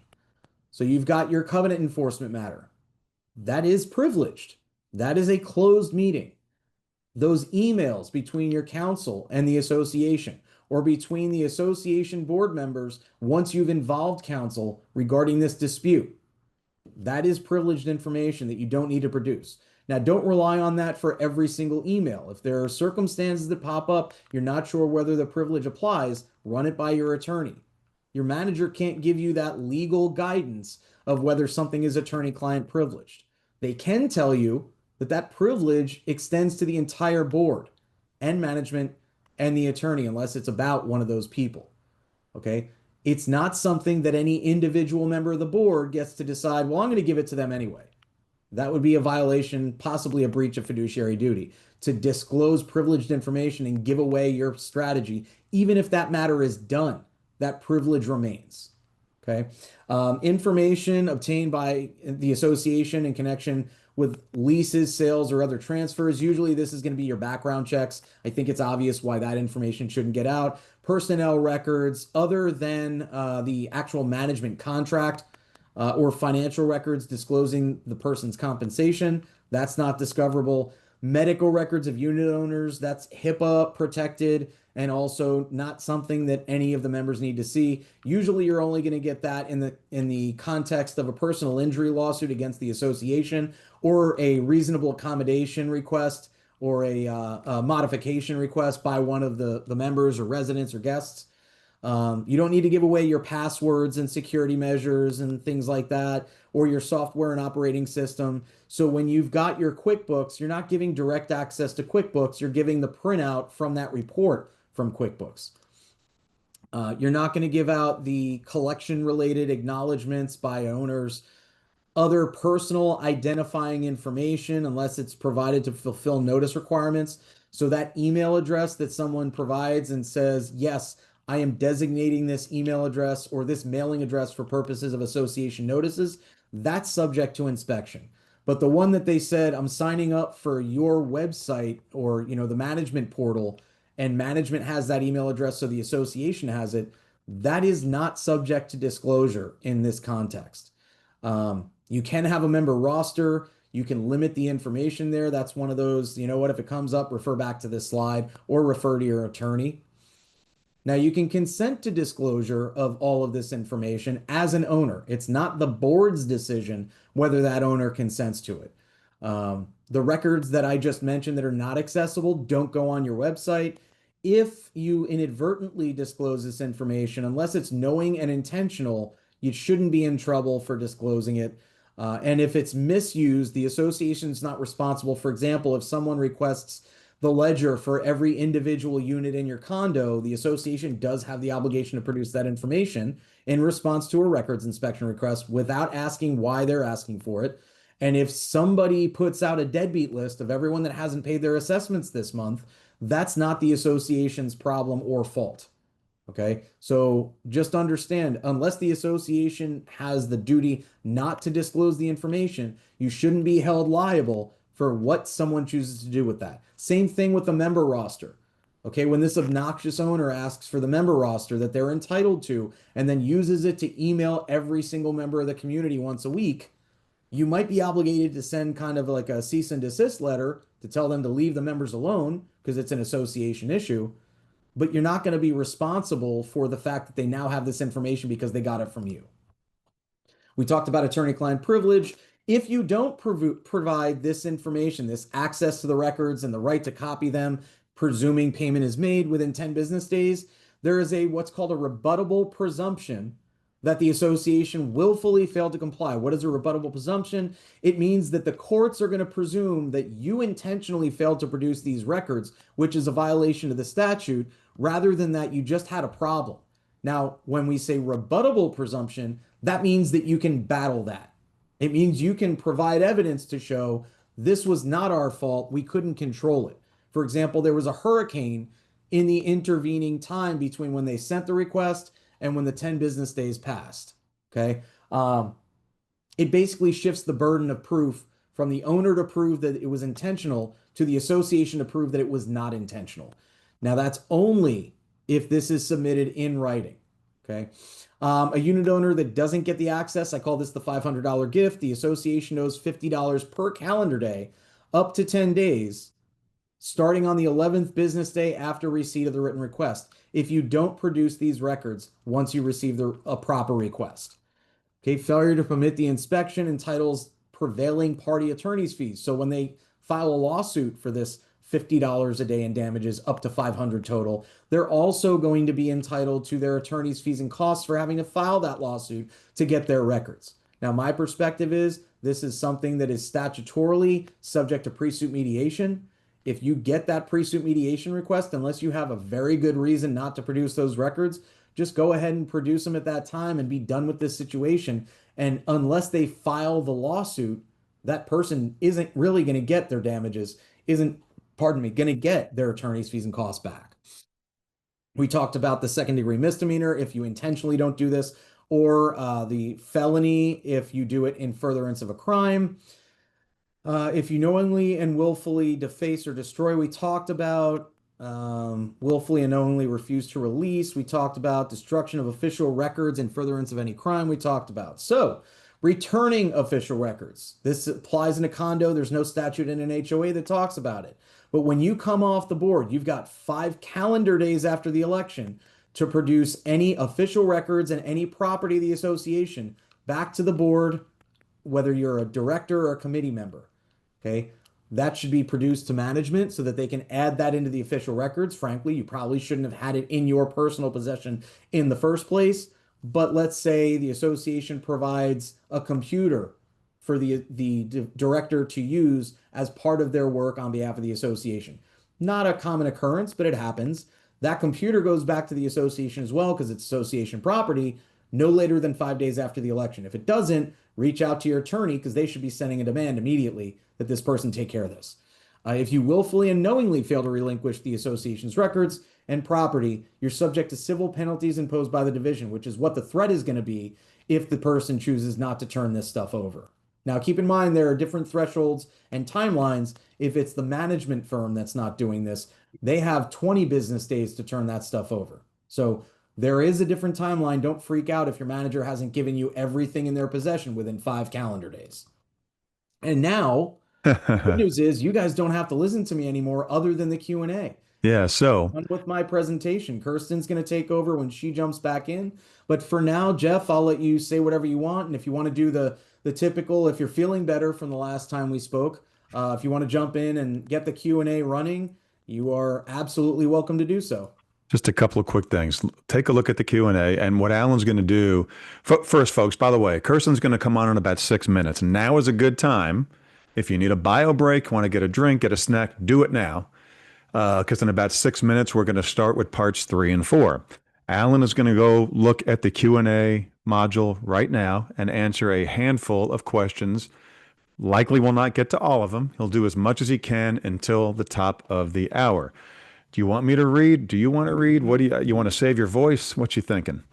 You know what? We have 6 minutes left. I'm going to go ahead and blitz through as I occasionally do. Sounds good. Go So ahead, my thank you friend. everyone for your questions. I'll get through as many of these as possible. It looks like we only have 11, so I should be able to do that in yeah, 6 minutes. But we'll see. And when Kerstin jumps back in, she can just tell me to shut up if I'm not done yet. All right. How often do milestone inspections need to be done? 10 years after the first one that was done. Done. That was Michael's question. Giovanna asked, is painting part of the reserves? Yeah, the waterproofing and exterior painting are one of the mandatory reserves, the structural integrity reserves for a community that has to have them. Now, Mary, thank you for your comment. As I mentioned, if your condo's only 2 stories or it's less than 2 stories, it's just, basically a land condo, you do not need a milestone inspection. You do not have mandatory structural reserves. You still have mandatory reserves, but you can choose to waive, reduce, or use the funds for another purpose with a member vote. Giovanna asks, can we use reserve money for painting? Is it true we need full reserves in 2026? Yes and yes, but when you ask, can we use reserve money for painting, only the money that was put into the straight line reserve for painting or the pooled reserve that includes that painting. Would one investment account, Scott asks, would one investment account, government money market, be allowed to hold CEUs and non-CEUs reserve funds, or is 2 accounts required at the same brokerage? That's one that you'll probably want to run by counsel. Candidly, the statute's not 100% clear on that issue, in my opinion. It does clearly require 2 separate pools. It doesn't explicitly require 2 separate accounts, but it does talk about commingling the funds. From my personal legal perspective, you should have 2 separate accounts. I'm going to jump in real quick. Somebody in the chat said, "Thanks for your help. It was a great time, very informative." We're not We're done. not done. We Yeah. have another couple of hours. So if you want your certificate, and you don't yet have your condo board member certification, you need to stay for the entire time. Alan, back to you. Okay. Can you use a proxy for voting purposes for condos? Generally, no, but ask your attorney about the specific vote you're talking about. Giovanna asks, is the board allowed to promote current board members by sending a letter to unit owners? Are they allowed to discredit candidates? It's unfortunate that the board might choose to do that, but yes, that you can put whatever you want in your own candidate information sheet. If it's the board actually promoting, meaning that it is the association that it's being sent on behalf of the association and not the individual directors that are also nominees at the next election, that could be problematic. That's one that you'll want to run. If you're one of the people that's being discredited, get your own attorney. If you are on the board, you'll want to run it by the association council. Jacqueline asks, what part of the statute does the electronic ballots laws cover? I'm not sure I understand the question. It's chapter 718. I think it's 112, if that's what you're asking, the bylaws section that talks about elections. I might be wrong on that quote, but if you Google 718 and electronic voting, there you go. George asks, many records are electronic, not written. For example, financial ledgers, if requested, how can they be delivered? Printed electronically. They can be delivered either way. They can be printed out. The issue is, and I can understand the question, George, is the record actually a written record if it's only electronic? The DBPR has gone both ways with this. Some of the arbitrators have said that an email is an official record. Some of them have said that it's not until it's printed. But, if you want to be as transparent as possible, my suggestion would be to go ahead and send that either, by mail or electronically. George totally disagrees with charging for the time it takes to produce the records. Well, we're not talking about sloppy record keeping that you're mentioning. What we're really talking about is someone asks to investigate and inspect all records of the association. Because keep in mind, I didn't mention it, but the owner doesn't have to specify what records they want to inspect. They can say, I want to inspect the records of the association, and the association has to produce everything. The association isn't necessarily required to cherry pick those individual documents. So the shorter answer is, it's not just about sloppy record keeping. It's about voluminous requests that could take 8 hours to investigate, or could require you to go back from something from 1985 for an older condo that's still maintaining those records, now that you have to maintain them indefinitely, but you don't use them often, like the turnover inspection report, for example, you have to keep it forever, but you're never going to look at it again after you have your next inspection. So why would I have that immediately accessible to everyone in the community rather than having to go back to archives, for example, and get it? George, again, our website has an owner directory that contains owner name, physical address, phone number, and often an email. It's not necessarily the official notice email, but once it's on the website, can anyone use it? I see no way to stop it. The answer is you're absolutely right. Anyone can use it. You really can't stop that. It's not the right way to do it, but it might be done. That email address should not be provided to all of the members. Yeah, signing up to receive official business via email and signing up for website access on a directory are two different things, and that's something a lot of managers and board members confuse. Yeah, I totally agree. Okay, STRS and milestone must be done every 10 years for more than 3 stories. Correct, after you've done the first one, it's every 10 years. Let's do one more, and then we'll get Kerstin on here. We're at the top of the hour. Okay. Do we need a separate email address for voting elections? If you're not using electronic voting, then yes, you need that email address to receive those emailed ballots. All right. There's your last one. We just hit 12 o'clock. Kerstin, you are up. And thank you, everyone. Hopefully you got a lot out of this, and hopefully some of you even paid attention. I would definitely appreciate that. If you need to reach me, because I won't be jumping back on 2 hours from now, but I do appreciate your attention, appreciate you attending today, appreciate Empire for having us, Kerstin for taking over so that I don't have to sit here and speak for another 2 hours and lose my voice even more. And Jeff, as always, if you need to reach me, as@kbrlegal.com. Happy to chat if you need legal assistance for your association. Thank you. Take care, Alan. Thank you very much. Thanks, guys.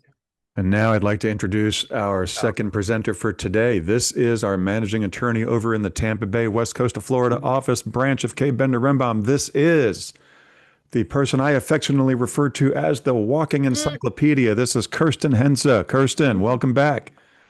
Thank you. Thank you. All right. I'll try to speed talk like Alan. Let's see here. I'm trying to share the slides. Yeah, I can see it. Oh, man. Looks good. You know what? Let me do this again. Thanks, to George. We had 2 Georges saying thank you to Alan in the Q&A. Thank you both for hanging out. And 2 Georges is one of my favorite restaurants in South Florida. Right on the water. Yeah. Good food. I'm sorry. There's no. I'm not. I can't do this through like 200 slides. Let me. No, that's fine. And then, folks, while Kerstin's getting the slides up, I just want to mention everybody, we also have the Condominium Association board member legal CEU. It's the annual CEU class that is required after you have this one. Our next one is in November, kbrlegal.com. Then visit the calendar, and you can then get your one CEU annual legal requirement for condo board members. Oh my. For some reason, it's not letting me just start. Okay. I'll do this manually. Yeah, it's all right. You're almost there. There you go. All right. Very good. All right. So again, just quick introduction. I'm Kerstin Henze, and I am one of the attorneys of the firm, which manages the West Coast office in the Tampa area. All right, I'm going to cover topic 3 and topic 4. Topic 3, we'll talk about levying of fines, financial literacy, and transparency. And we will start with transfer fees and estoppel certificates.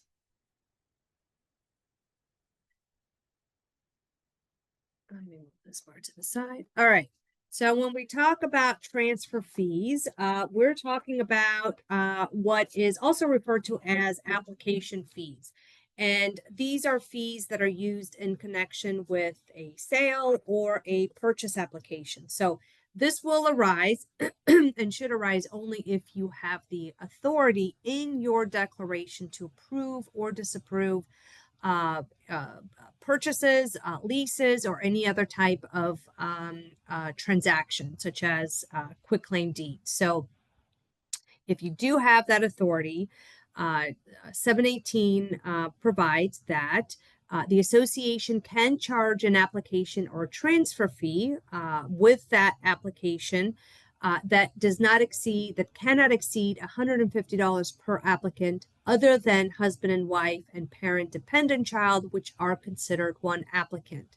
So this cost is supposed to cover basically the background check on the applicants, whether it's the criminal or the credit check.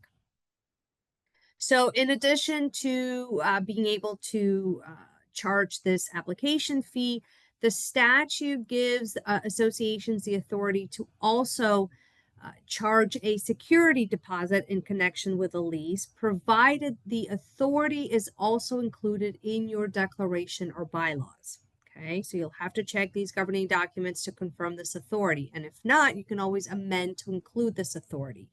So essentially, if your declaration or bylaws allow you to charge a security deposit to a tenant in connection with the lease, then you can do so up to 1 month's worth of rent. So whatever the prevailing rent rate is in your community, that's the security deposit that you can charge.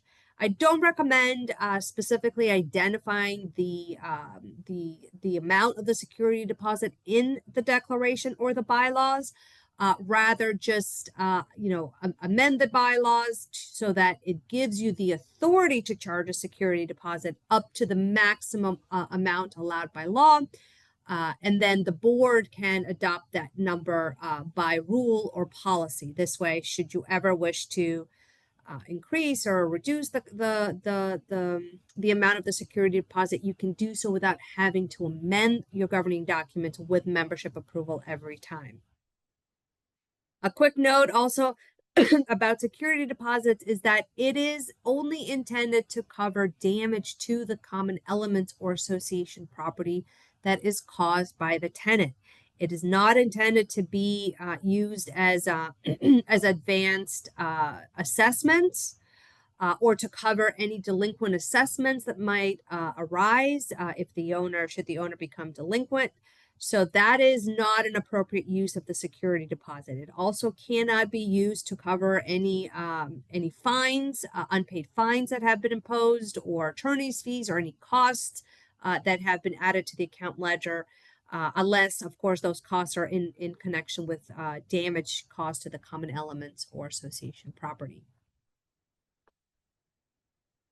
Okay, shifting gears to estoppel certificates. So estoppel certificates will come up when an owner is looking to sell their unit. So typically, when you sell the unit, and those that have purchased in the condominium should know that typically there's a title agency involved in the closing. And so as part of the closing, the title agency will contact the association or association's management and will request the association to respond to certain questions on what is known as an estoppel certificate, right? And that is what the title company uses then to finalize and close on the sale purchase. So that's what we're going to talk about here. So what the statute provides is that within 10 business days of receiving the written request to respond to an estoppel certificate, the association has to issue a response. The association has to designate on its website the person or entity with the street or email address for receiving these estoppel requests. The estoppel certificate also has to be completed by either a board member, authorized agent, or authorized representative of the association, including any authorized agent of the management company. The estoppel certificate has to be provided by either hand delivery, regular mail, or email on the date of issuance. And the estoppel certificate has to be signed by an officer or authorized agent of the association. Okay. So in the next few slides, we've provided to you basically the form of what the estoppel certificate will look like. So this comes straight from the statute, so you don't have to recreate the wheel. But essentially, the first part of the estoppel will request very general information about the association and the unit in question, such as date of issuance, name of the owner, the property that's designated and the address, the parking garage or the parking or garage space number that is associated with the unit, attorney's name, fee for preparing the estoppel, name of the requesting party. And then it's going to ask you some information regarding assessments, how much assessments are owed on the unit. Are there any delinquent amounts, whether it's regular or special assessments? So this is the form that you want to make sure you complete before the closing takes place, right? You want to identify here all amounts that are owed to the association, including even, unpaid fines, because these are the sums that you want to be paid out at closing. And if you don't include them on the estoppel, then you run the risk of waiving your ability to later come back and try to recoup those fees from the new owner. And then there's a section in the estoppel that's going to request additional information, such as, for example, are there any resale or transfer fees, such as the one that we just discussed? If there are additional fees that are associated with this transaction, you'll need to disclose that. And I also want to point out specifically number 2. This is where you will identify any open violations from the previous or the selling owner. And again, you want to make sure that you identify in your estoppel any outstanding violations. So for example, if the selling owner did some kind of unauthorized alteration to the unit, and you caught that in time, and you've sent that selling owner demand letters requiring the owner to remove the unauthorized alteration, and the owner hasn't complied, this is the time that you'd want to reflect that violation on the estoppel, so that the new owner, the buyer, is placed on notice of the violation and can address the violation once closing takes place. Or this would be the opportunity for the buyer and the seller to decide amongst themselves how this violation is going to be addressed. But again, the bottom line is, if you don't address the violation on the estoppel, then again, you run the risk of potentially waiving your ability to then go after the new owner for this violation. Okay, so you can read the rest of the estoppel certificate and what is required at your own leisure. Let's move on.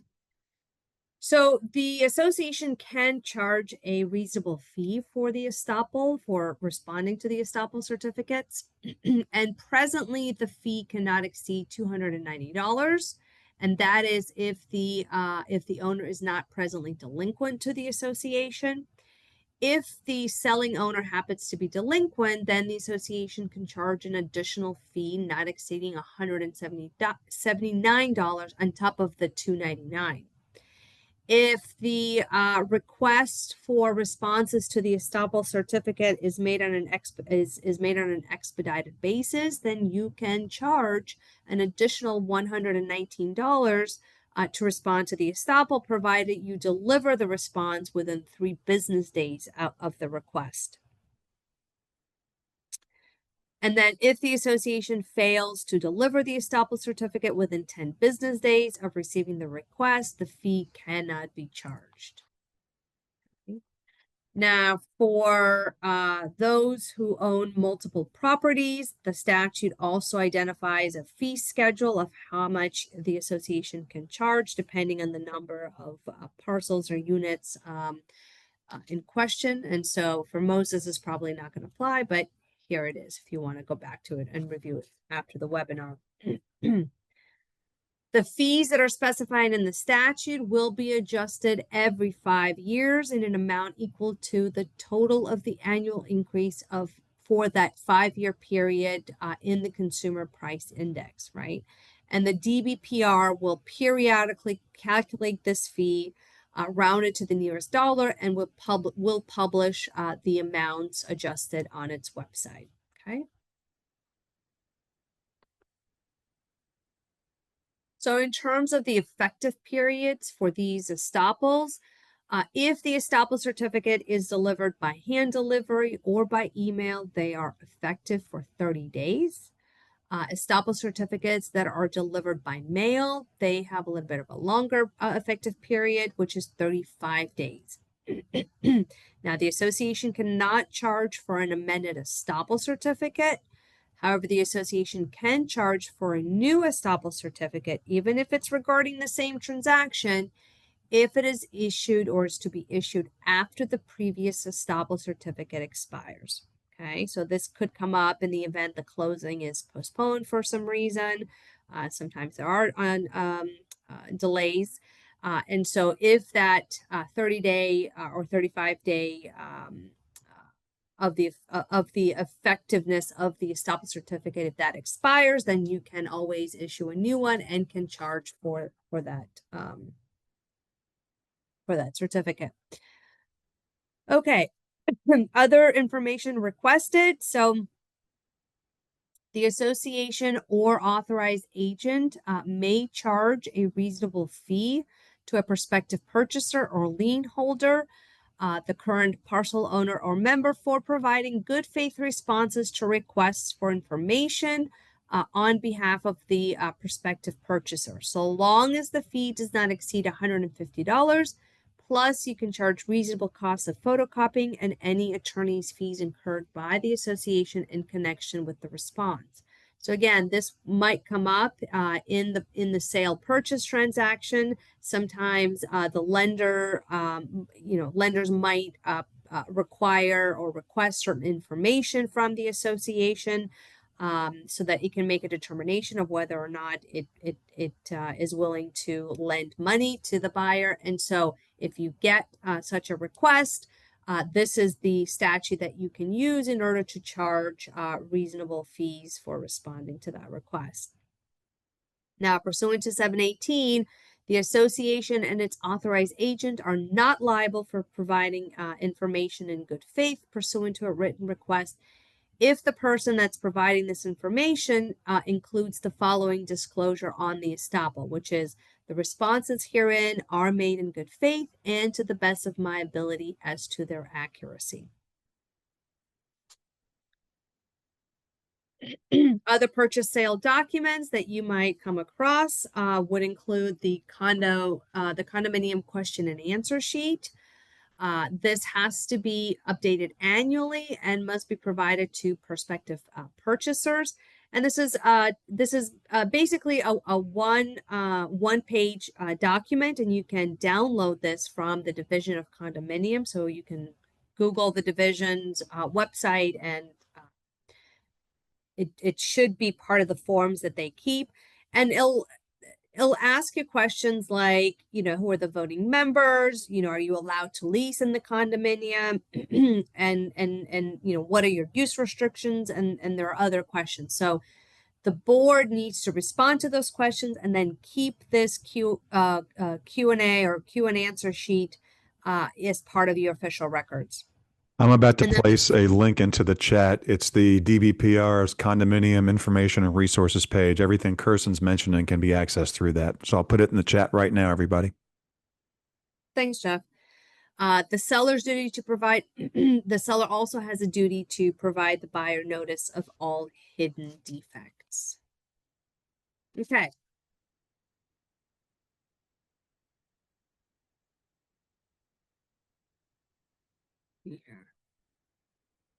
Okay. In terms of additional disclosures, so each prospective purchaser who has entered into a contract for the purchase of a unit from a non-developer unit owner is entitled at the seller's expense also to a current copy of the following, which is your declaration, articles, bylaws, rules, and frequently asked questions and answer sheet. The purchaser is also entitled to receive from the seller a copy of the governance form, which is provided by the division summarizing the governance of Condominium Association. I'm not going to go through the governance form, but we've provided it here for you. So encourage you to review it at your leisure. So I'll just kind of skip through these pages in the interest of time. All right, and let's talk about use right suspension, voting suspension, and finding. So finding and suspension of use rights for failing to comply with your governing document or association rules. This is what we're going to talk about. We're not going to talk about right now finding or suspension of use rights for failure to pay your assessments.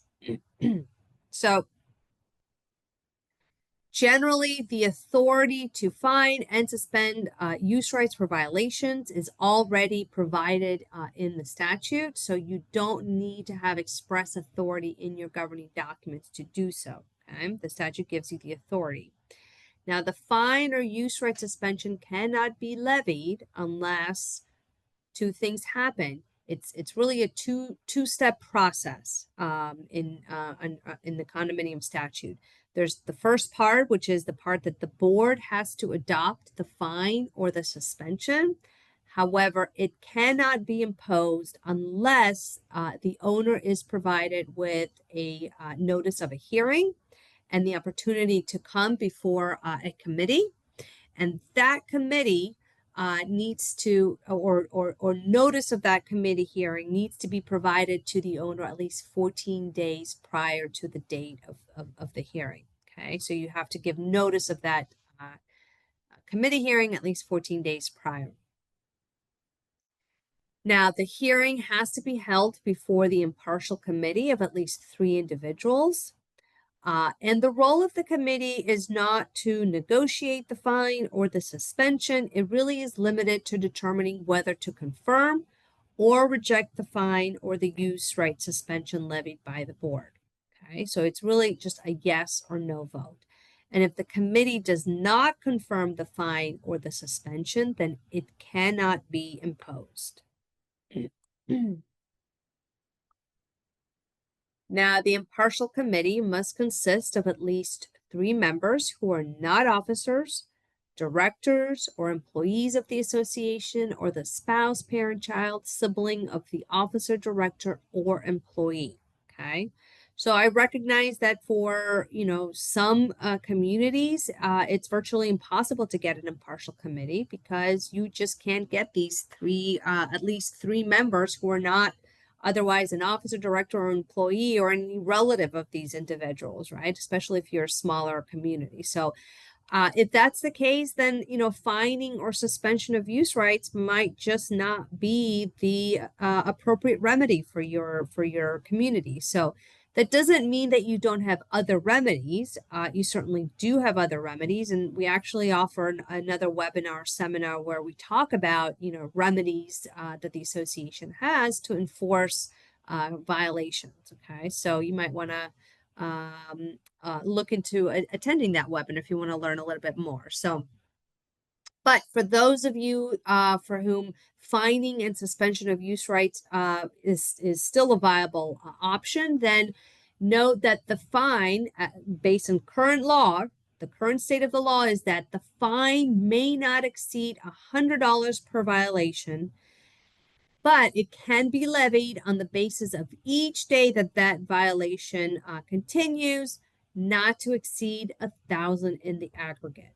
Okay, so let's take the example of your pet violation. If you are a no pet building and you've noticed a resident has a pet and you've sent out a demand letter, well, and you pursue the fining option, then for each day that that pet remains in the unit, you can fine the owner up to $100, maximum 1,000.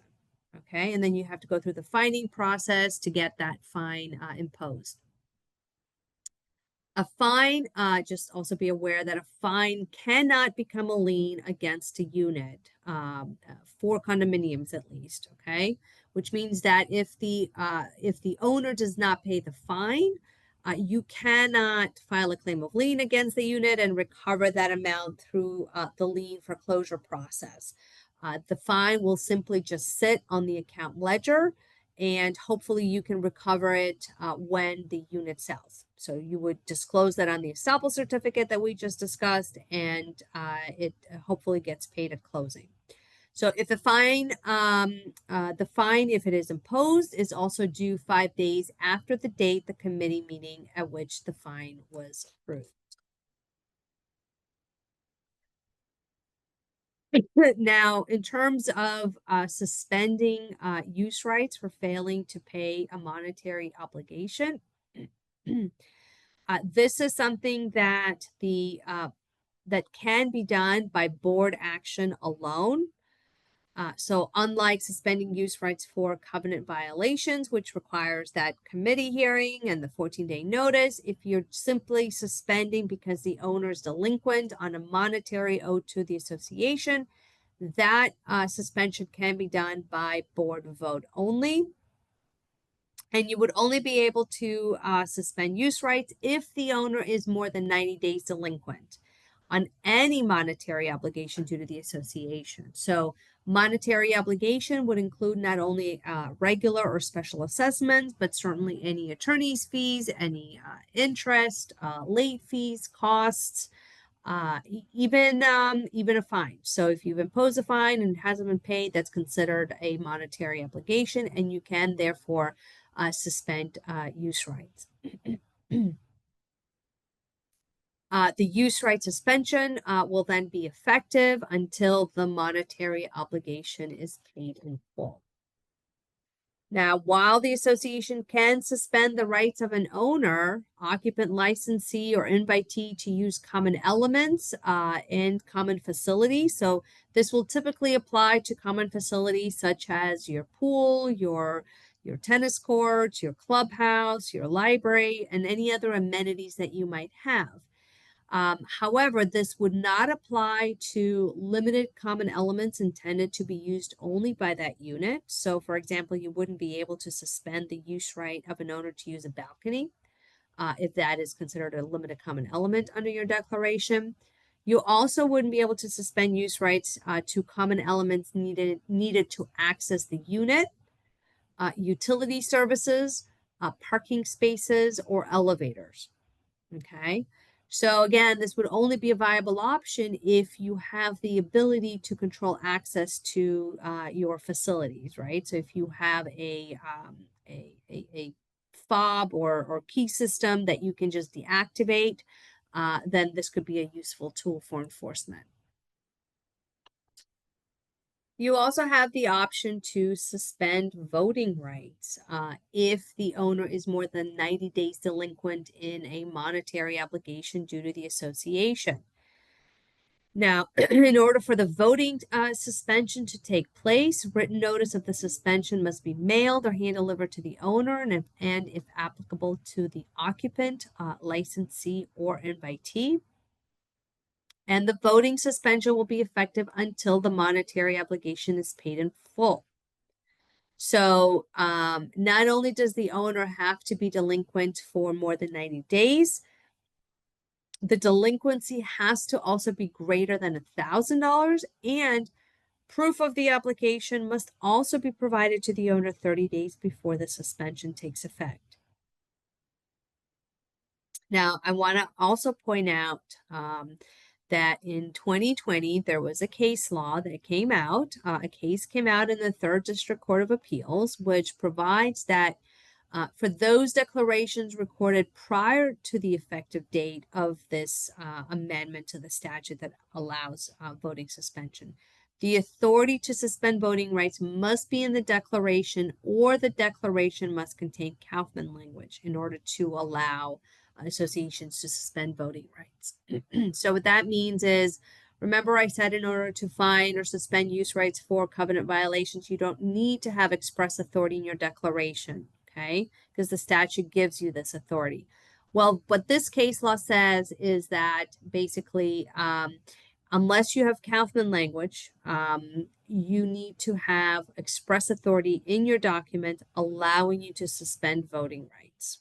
Okay, so in an abundance of caution, if you don't currently have that authority, you might want to consider amending your declaration.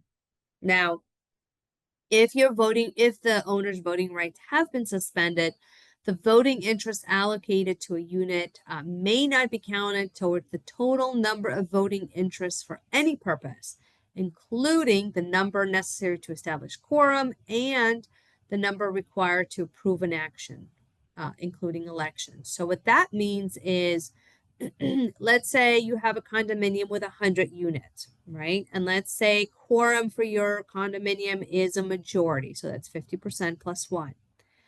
So if you've suspended the voting rights of 10 owners who have been delinquent, right? Then at the meeting at which you need to get membership approval, okay, and let's say you're presenting some amendments to the membership to approve, right? So at that membership meeting, if you've suspended the voting rights of 10 owners, then to confirm quorum, you would need to count the majority out of 90, not a majority of the 100. Okay, and similarly, if you need to get the amendment passed and it requires the vote of a majority of the membership, then you will need just to calculate a majority of the 90, not a majority of the 100. Okay, provided you've properly suspended voting rights. So for many associations, this could also be a useful tool to get the membership vote that you need on a specific action. All right, we got to switch gears to budgets, reserves, and financial reporting. I'll take a quick sip of water. All right.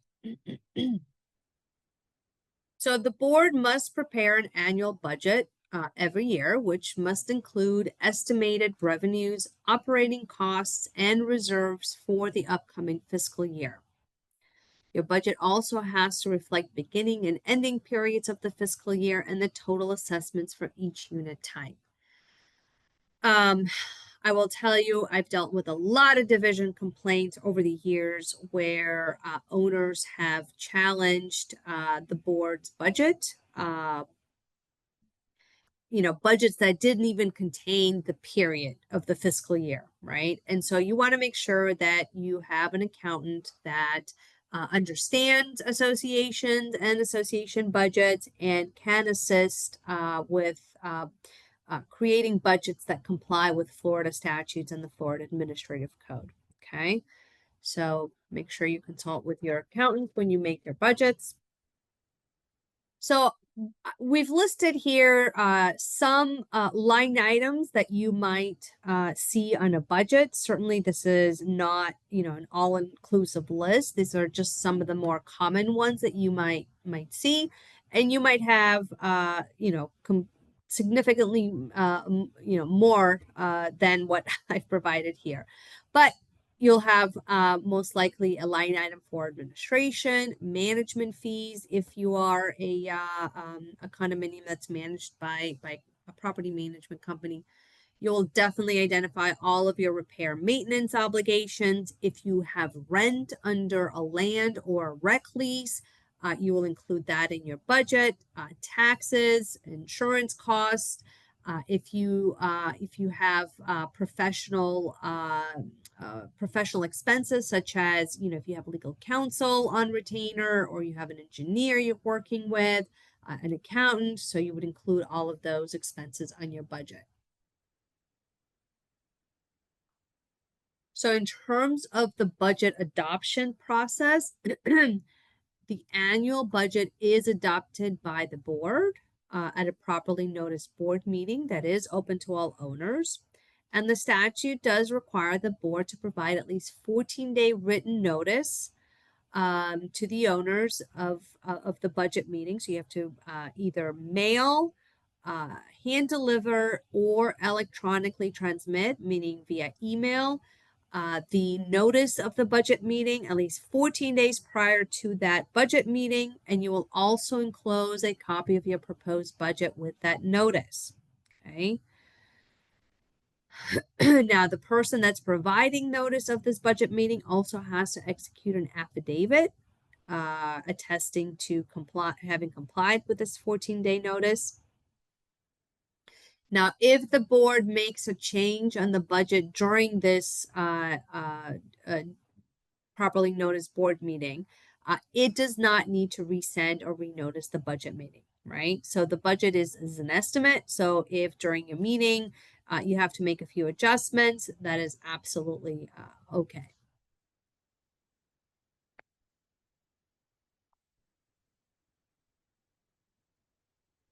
Okay, want to point out there's the underlying language is reflects changes that took effect July 1st of 2025. So this was part of House Bill 913.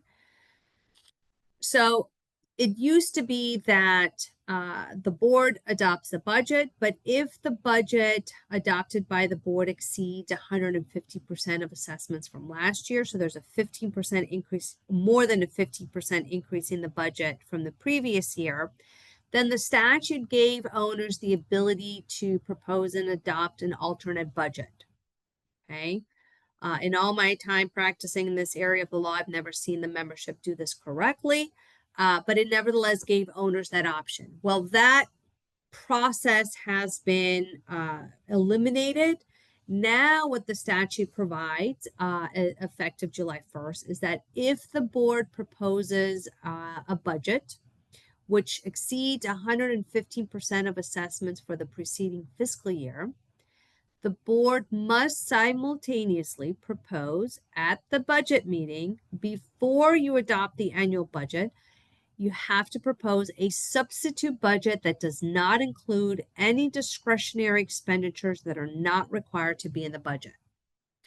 I mean, I've never seen a budget that has discretionary expenditures. So, and I don't know what those are. The statute doesn't really identify what the discretionary expenditures are, but just be aware that if your budget will exceed more than 15% from last year's budget, then you will also have to prepare and present this substitute budget.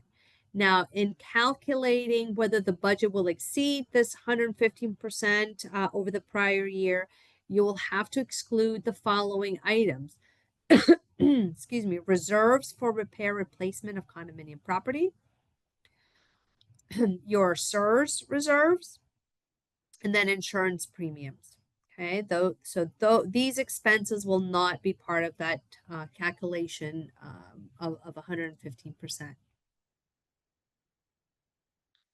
Now, owners must consider and may adopt the substitute budget prior to the board's adoption of the budget that exceeds the 115% threshold.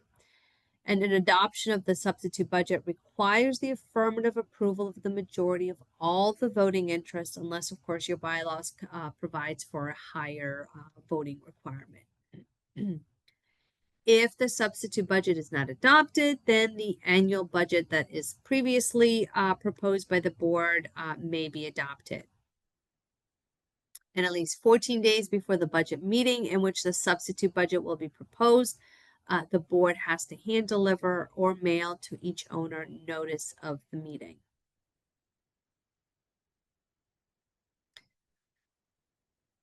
So effective July 1st of 2021, also be aware that the board is now required to adopt the annual budget at least 14 days prior to the start of the association's fiscal year.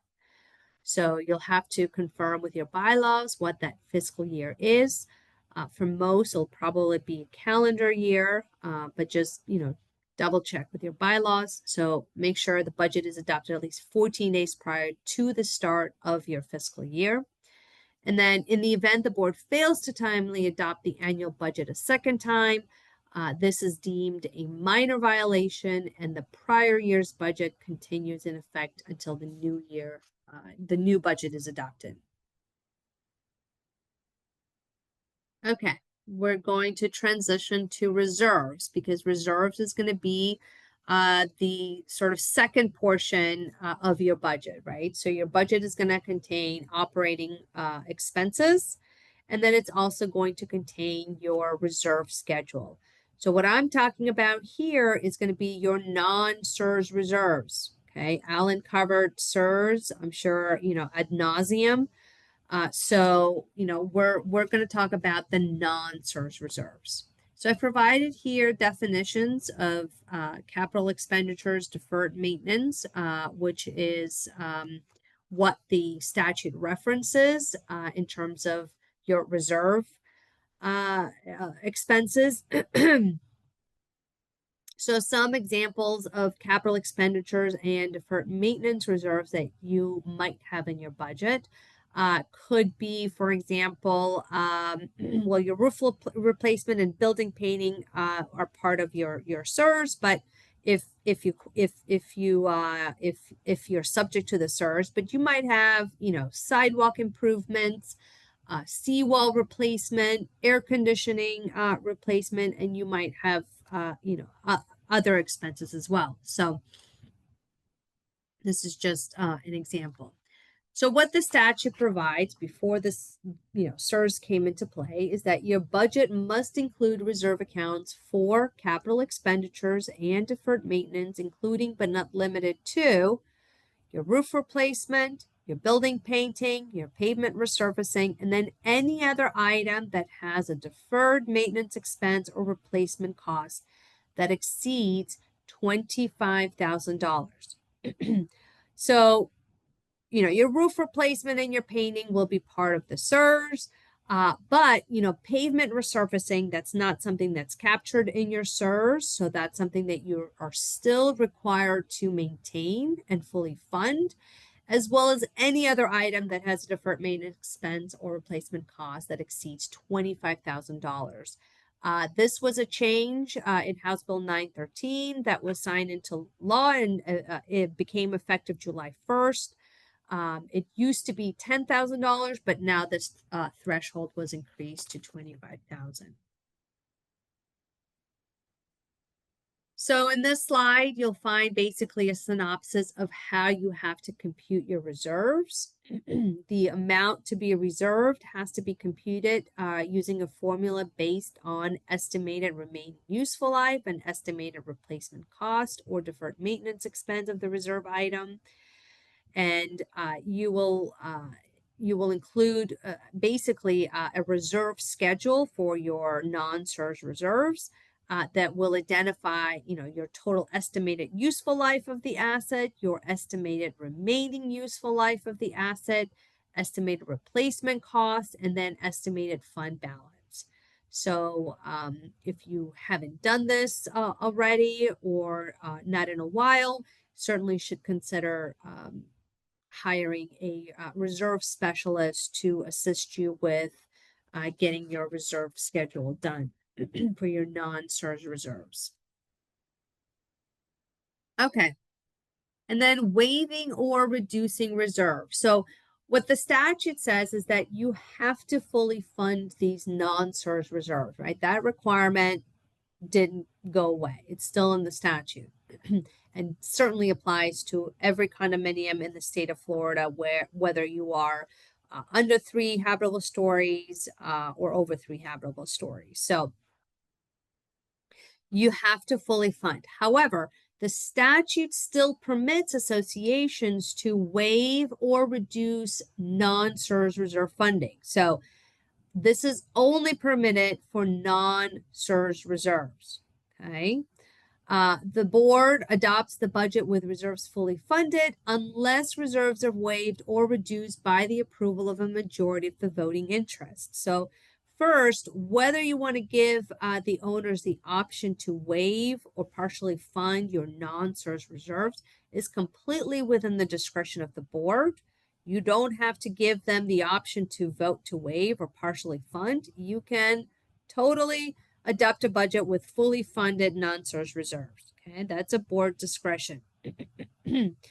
However, if you choose to give the owners the option, one or the other, not both, waive or partially fund non-CERS reserves, then the vote that you need is a majority of the voting interest. Okay. Now, the vote to waive or reduce reserves is only applicable for the budget year the vote was taken. So that means that this is a vote that you need to take every year. Okay, you can't just have owners waive or partially fund non-SERS reserves, for 2026 and have that vote carry on in perpetuity. It doesn't work like that. Every year, if you want to give owners this option to waive or partially fund reserves, you have to get this vote. And if at a meeting the no waiver or reduction in reserves is achieved or a quorum is not attained, then reserves as fully funded will go into effect. The statute also permits non-SERS reserves to be used for alternate purposes. So reserve funds and any interest that's accruing on those reserve funds must remain in the reserve account and can only be spent for their designated purposes unless you obtain a vote of the owners. And the vote that you need to get is a majority of the voting interest. Again, this applies only to non-SERS reserves. You are no longer allowed to use SERS reserves for alternate purposes. You are allowed to pool non-SERS reserves, which Alan may have mentioned. You can also pool your SERS reserves. You just cannot pool non-SERS with the SERS reserves.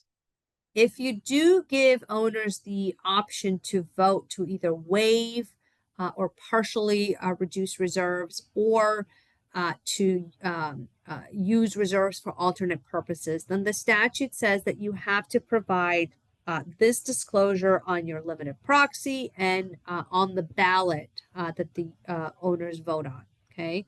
Which essentially states that waiving of reserves in whole or in part or allowing alternate uses of existing reserves may result in the unit owner liability for payment of unanticipated special assessments regarding those items. So basically it's disclosure, hey owners, we're giving you the option to waive these non-SERS reserves, but just be aware that if the need arises for us to undertake a major repair or replacement of a reserve item, we will need to adopt a special assessment and you'll be responsible for paying that. Okay, let's talk about financial reports.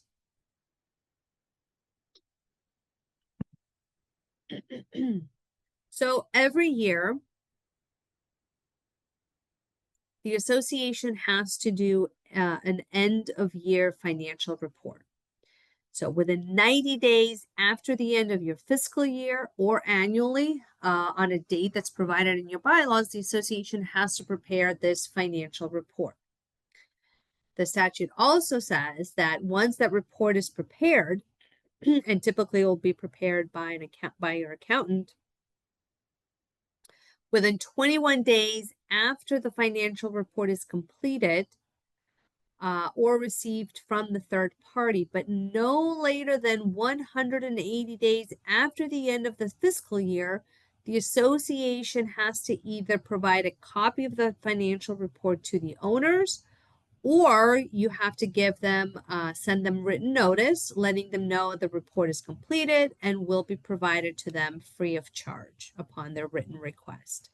So the statute prior to July 1st used to only give associations a maximum of 120 days to provide owners with this financial report or notice of its availability.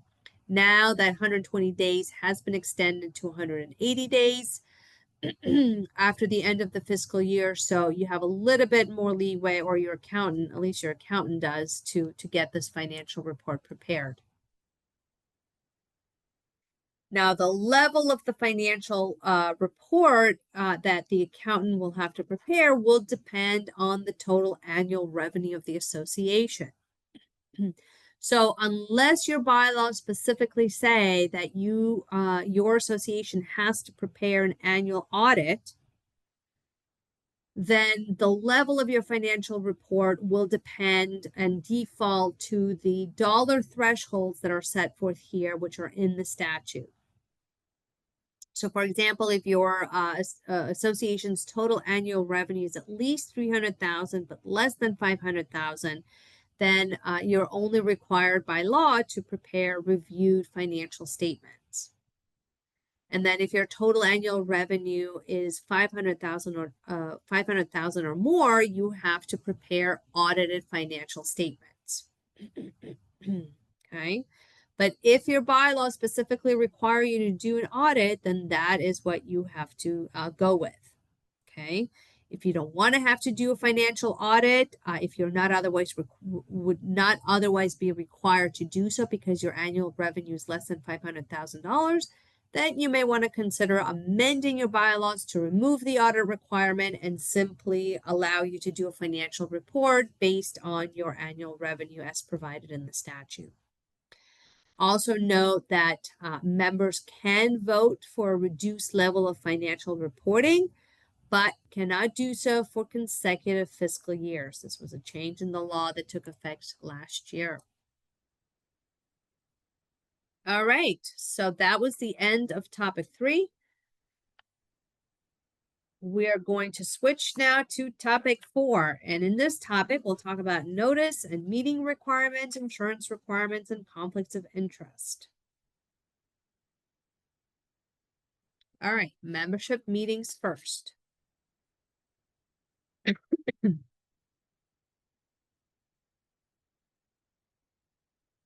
All right, so there are 2 types of membership meetings. So there's board meetings, and board meetings are meetings at which the board votes, and we'll talk about board meetings in a few slides.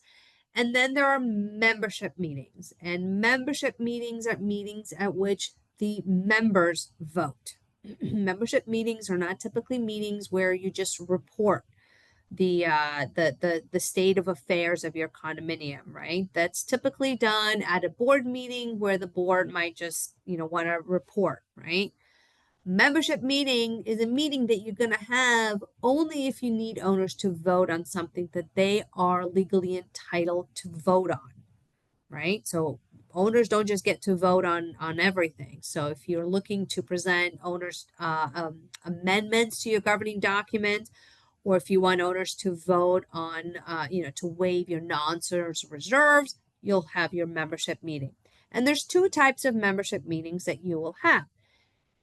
If nothing else, you will have the one annual membership meeting a year, your annual election meeting, right? That's the meeting at which you're typically going to have your election, and then you might have other agenda items. But if nothing else, you're going to have an annual meeting for purposes of having your election. Any other meeting throughout the year other than your annual meeting, you're going to call it a special membership meeting. Okay, so I just wanted to talk about this distinction just to make you aware. So you know what I mean when I say special membership meeting. Okay, so in terms of annual meetings, the annual meeting of unit owners has to be held at the location that's provided in the bylaws. And if your bylaws are silent, then the meeting has to be held within 15 miles of the condominium property. This used to say 45 miles, but this was a change that took effect July 1st. So now it's within 15 miles of condominium property. Membership meetings also need to be held at a location that is accessible to physically handicapped persons if it is requested by the physical or handicapped individual. The bylaws must provide the method of calling meetings of the unit owners, including annual meetings. And like I mentioned, your election will typically occur on the annual meeting. Now, special meetings, like I mentioned, refer to membership meetings other than your annual. And when will they need to be held? Well, you'll definitely have to have a membership meeting when called either by the board. So you have the option to call and conduct a membership meeting, or you'll have to hold one upon a written request of at least 10% of the unit owners, unless, of course, you have a different percentage provided in your bylaws.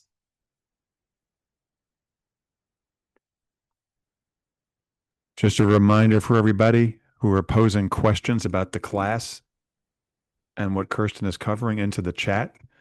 That should be placed into the Q&A. The chat is just for me to answer technical questions like, how do I do this? How do I do that? I can't hear Kerstin, stuff like that. class questions in the Q&A module, please. Kerstin, back to you. Thanks, Jeff. Okay, video conference. So this was a change that took effect July 1st of 2025 in House Bill 913. The statute now includes a new term, video conference, and it is defined as a real-time audio and video-based meeting between two or more people in different locations using video-enabled and audio-enabled devices. So essentially, your Zoom or Teams meeting will qualify as a video conference.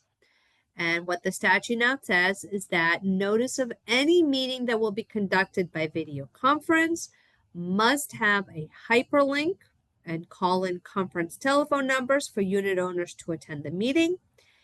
You must also include on the notice a physical location where unit owners can attend the meeting in person.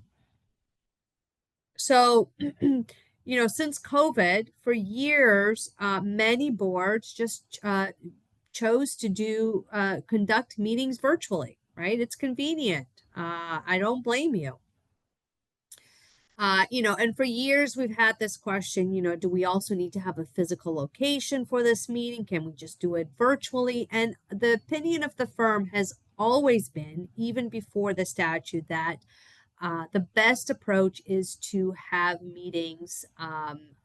If you want to have a meeting virtually, you should also have a physical location, right? Especially for condominiums, for elections, because of the manner in which elections are conducted. Well, now the statute has actually codified the requirement that if you want to give owners the option to attend virtually, you have to have a physical location. And it can be, it can be an office, the association office on premises. It can be, any other alternative location within that 15-mile range. And the entire board doesn't have to attend the meeting physically. I mean, you can have your property manager there and no one else, except for your annual meeting, right? The annual meeting, you need to have at least a quorum of the directors present, and we'll talk about that in a minute. You'll have to have a quorum of the board physically present at the physical location for your annual meeting if you're doing video conference. And then the other requirement is that all meetings conducted by video conference must be recorded. And then you have to maintain that recording as part of your official records. For your annual meeting, if you're conducting it video conference, a quorum of the members of the board must be physically present at the physical location where unit owners may attend the meeting in person, okay? And the meeting must also be recorded, and the recording has to be maintained as part of the official records. In terms of notices of membership meetings, all written notices of membership meetings have to include an agenda and must be mailed, hand-delivered, or electronically transmitted to each owner at least 14 days before the meeting, as well as posted conspicuously on condominium or association property at least 14 days prior to the meeting. If your bylaws provide for a greater time frame, then you go with what your bylaws require. The board must, by adopted rule, designate a specific location on condominium or association property at which member meeting notices will be posted. If there is no such, if there is no condominium property association property upon which notices can be posted, then this requirement does not apply. Now, notices, if you're mailing, must be mailed to each unit owner at the address last furnished to the association by the owner. Now, for electronic notices, associations may opt to deliver meeting notices electronically, provided owners consent in writing to receiving notices electronically, right? So you need to have a written consent from the owner saying, I consent to receiving notices electronically. And if you have that written consent, then you can email future notices to these owners. If you don't have that written consent, then you have to use one of the other forms of notification, whether it's by mail or hand delivery. Now, that written consent to receiving notices electronically must be signed by the owner of record or the person holding the power of attorney. And then consent or revocation of consent may be delivered to the association also electronically by mail or other delivery service. And unit owners are the ones that bear the risk of ensuring delivery. Now, do note that electronic notice cannot be used for recall of a board member or notice of a membership meeting at which the vote to forego retrofitting the condo for fire sprinkler system is to take place. And the notice of a meeting is effective when sent by the association, regardless of when the notice is actually received by the owner. And the owner who consents to receiving notice by electronic transmission is solely responsible for removing or bypassing any filters that block receipt of the email sent to the members on behalf of the association. So your job is to just push send. It's up to the owner to make sure that they set it up so that they can receive emails from the association.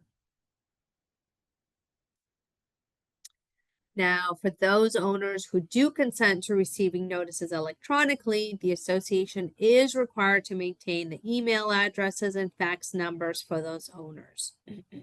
Okay. And if consent to receive notice electronically is provided, the email address and fax numbers then are accessible to all other owners. Okay. So if an owner makes a records inspection request, to see emails for these owners, then they are entitled to do so. The association cannot sell or share email addresses or fax numbers with third parties. And if this information is included in documents that are released to outside third parties, the association must redact this information before the document is provided. However, the statute does say that the association is not liable for inadvertent disclosure of an email address or fax number unless the disclosure was made with a knowing or intentional disregard of the protected nature of the information. Now, for those of you who fall under the website requirement, which currently is at 150 units or more, then you also have an obligation to post on your website the notices of membership meetings, right? And you'll have to post that on the website at least 14 days prior to the meeting. You're also required to post any document that is associated with the membership meeting at least 7 days prior to the meeting. So, for example, if you're looking to present to the owners the amendments to your governing documents, copy of those amendments would also need to be posted on the website. For those of you who are not currently subject to the website requirement, but you have a website, you may want to post those notices as well. And I'm sure, as Alan mentioned, come January 1st of next year, this website requirement is going to apply to any condominium with 25 units or more. Okay, so be ready. Quorum for membership meetings, unless a lower number is provided in the bylaws, the quorum is going to consist of a majority of the total voting interest. And then in terms of the voting percentage for required for making decisions of the membership, unless otherwise provided in the statute or in your governing documents, decisions to be made by the members have to be made by a majority of the voting interest represented at a meeting at which a quorum is present. Now, owners have the option to vote on things not only at a membership meeting, but also through this written consent process, provided you have authority to do so in your declaration or in your bylaws. And essentially, the written consent process it acts in lieu of a membership meeting. And what you'll do is you'll be sending out a memorandum or a letter to the owners, presenting the particular issue or matter that you want them to vote. And then if the owner is in agreement, all they have to do is sign the consent form on the consent form at the bottom, indicating their agreement or consent to the action. And then once they return it to the association essentially has 90 days from the first executed consent form to get the necessary votes or approvals they need on a particular action. So it's a little bit very similar to a limited proxy, except you don't have to have a meeting, right? So then you have basically 90 days to get the votes that you need. And then once you do get the necessary votes, you will essentially, you'll record the amendment, or you'll proceed with the action that was the subject of the written consent. So if you don't have authority for members to take action by written consent, you may want to speak to your legal counsel to amend your documents to give you this authority. So for those associations that had this authority during COVID, this definitely made things a little bit easier.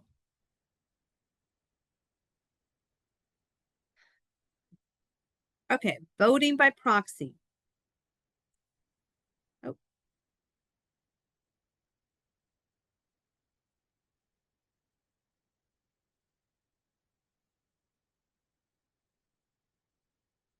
Skipped a page. All right.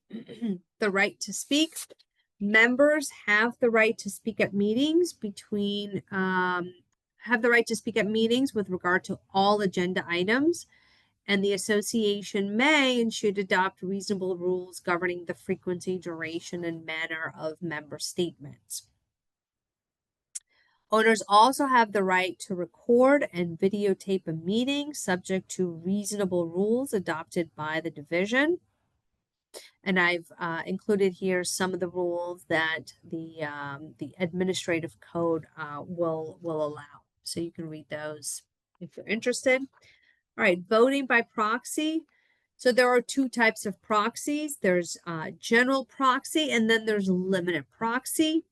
So general proxy allows proxy holder to vote however the proxy holder sees fit on any matter that may be undertaking at the specified members meeting. Limited proxy is going to be a little bit more specific than the general proxy. It will list the actual items that the proxy holder needs to vote on.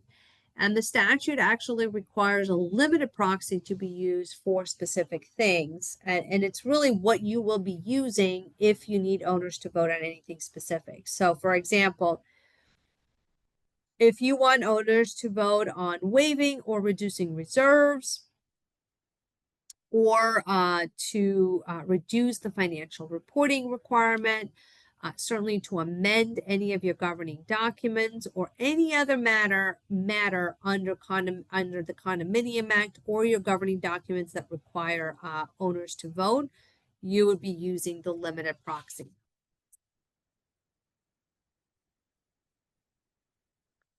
Now, a proxy, whether it's limited or general, cannot be used to vote in an election or to vote to forgo retrofitting. Right. So with condominium associations, elections have to be, you'll vote on at an election for directors through the ballot system, right, with inner and outer envelopes.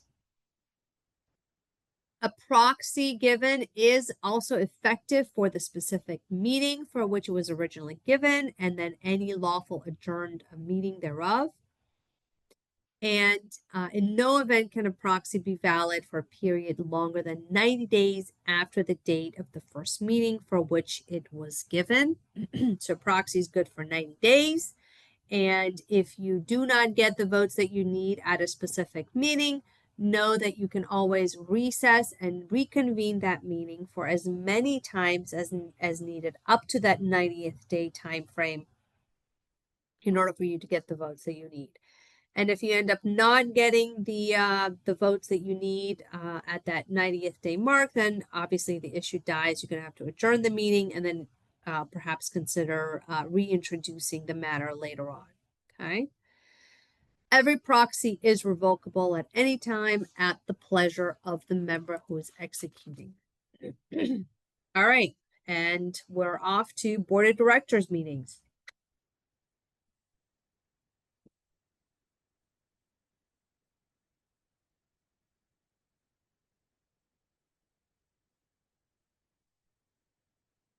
Okay.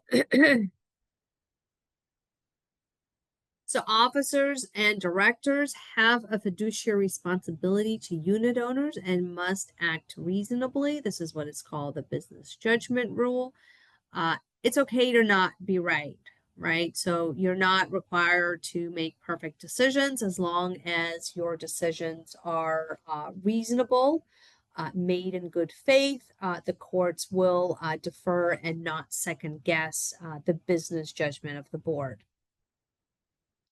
Now, directors may not be compensated unless otherwise authorized in the bylaws for services performed in the capacity of a director.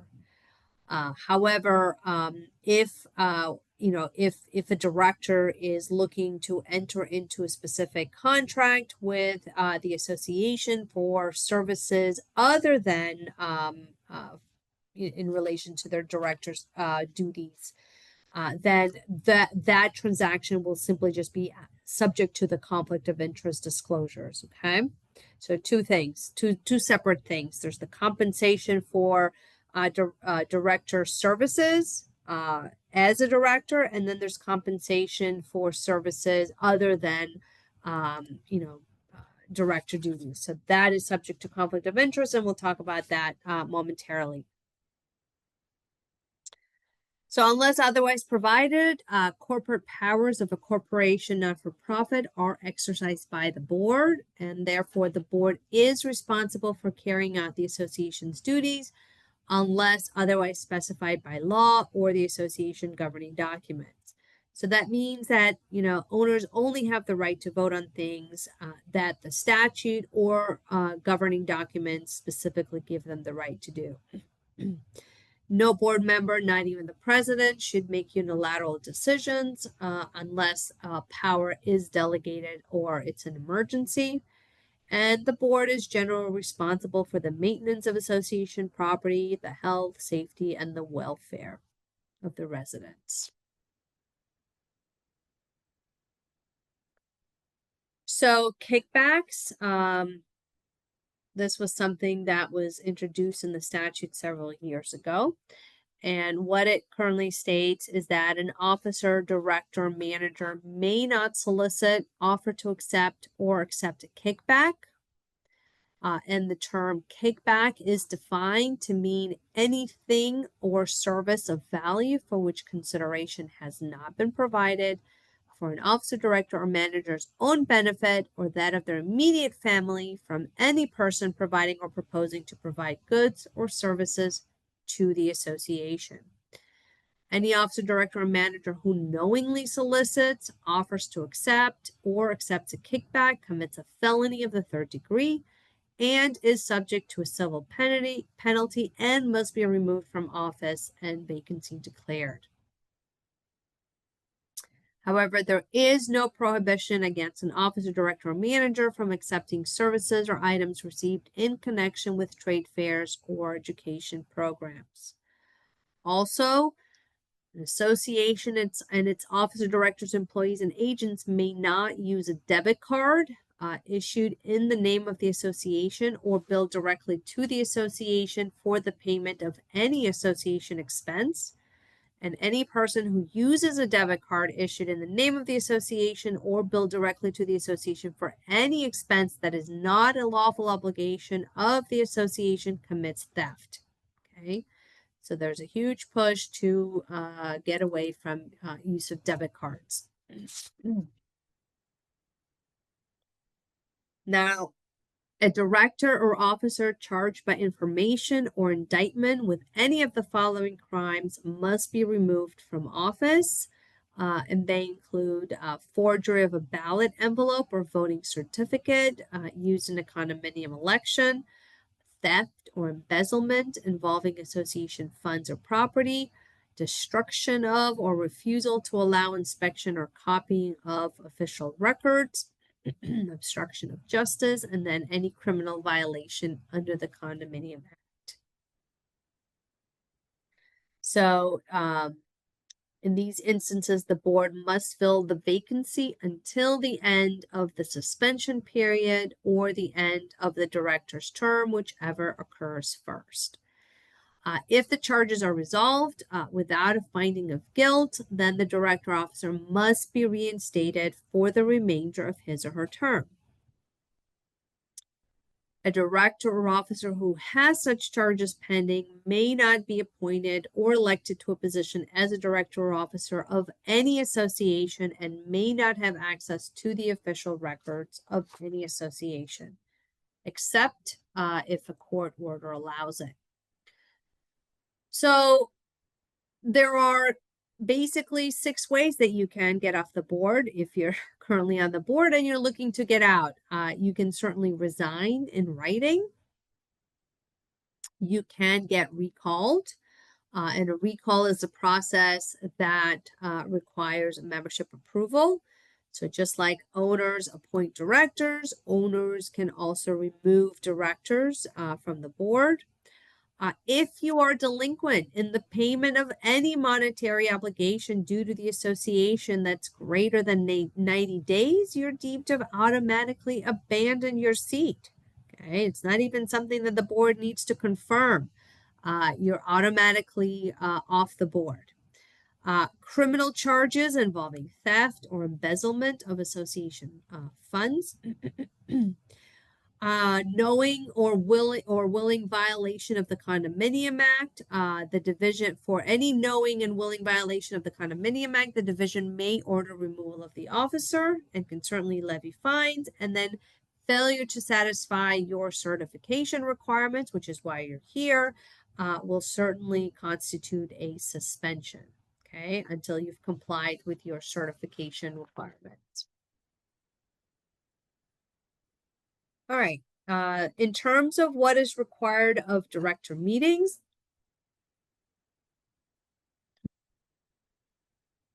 in a residential condominium association of more than 10 units, boards are required to now meet at least once each quarter.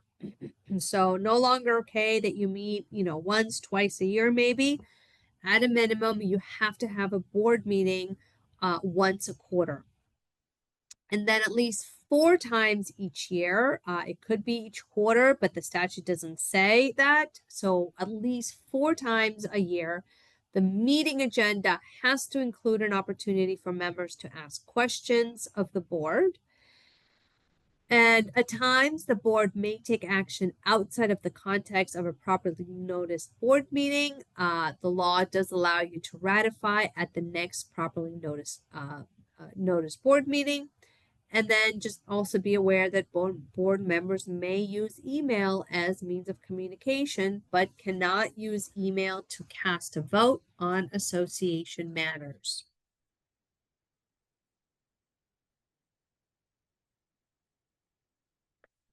Notice of board meetings typically need to be posted on condominium property at least 48 hours prior to the meeting, unless there's an emergency. But there are 2 types of meetings, at least 2 types of meetings that do require a 14-day notice, and that is a meeting at which the board is going to adopt a special assessment, or a meeting at which the board is going to consider a change or an amendment to a rule regarding unit use. For those 2 meetings, the board has to provide notice of the meeting, whether by mail, hand delivery, or you can email it, electronically transmit it to owners who have consented to receiving notices electronically at least 14 days prior to the meeting. And then evidence of compliance with this 14-day requirement has to be made by affidavit.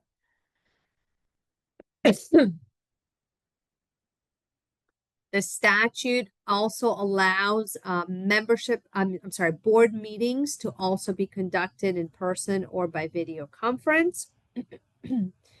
And again, just a reminder, the notice of the board meeting that is going to also be conducted virtually needs to include a hyperlink, a conference phone number, as well as a physical location. And then the meeting will also be, has to be recorded, and the recording kept as part of the official records. For those associations that are subject to the website requirement, again, if you have 150 units or more, you're also required to post these notices of board meetings on your website.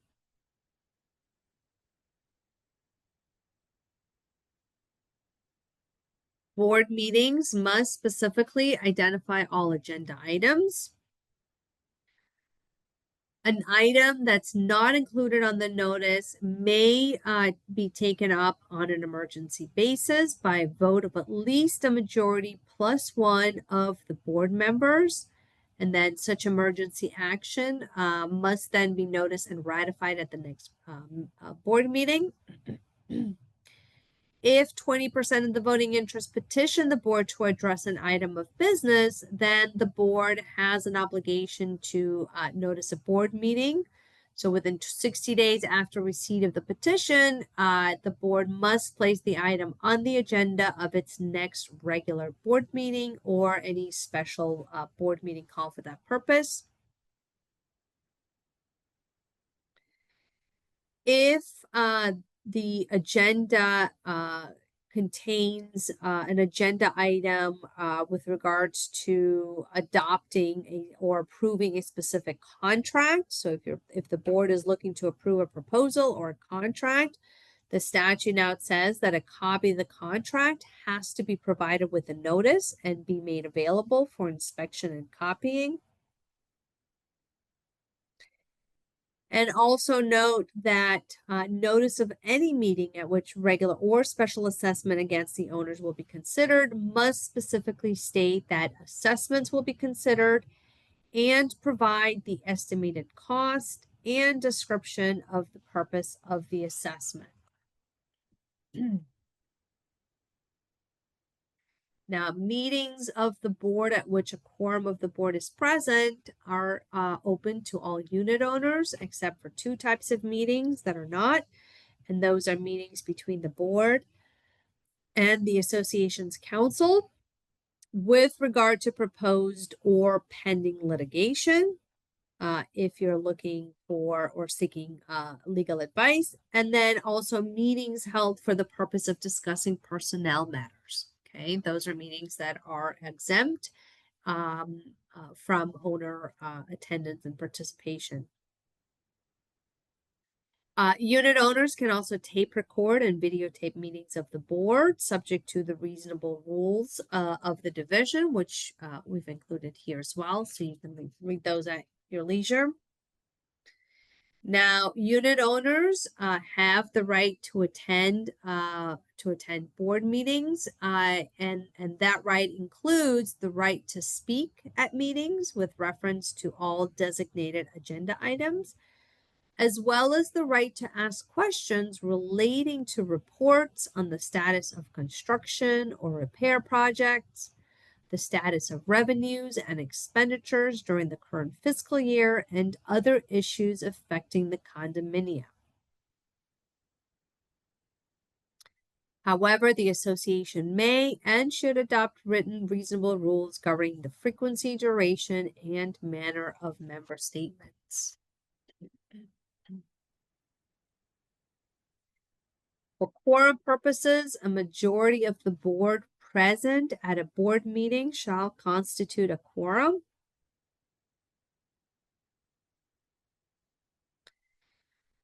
When any of the board or committee members meet by telephone conference, those board committee members attending by phone may be counted towards a quorum, as well as may vote telephonically. And the same applies to attendance via video conference. If you are going to be using a telephone speaker must be used so that the conversation of the director committee members attending by phone may be heard by the board and the members. And then board members can also appear and vote at board meetings, not only via speakerphone, but also via video conference or similar real-time electronic or video communication.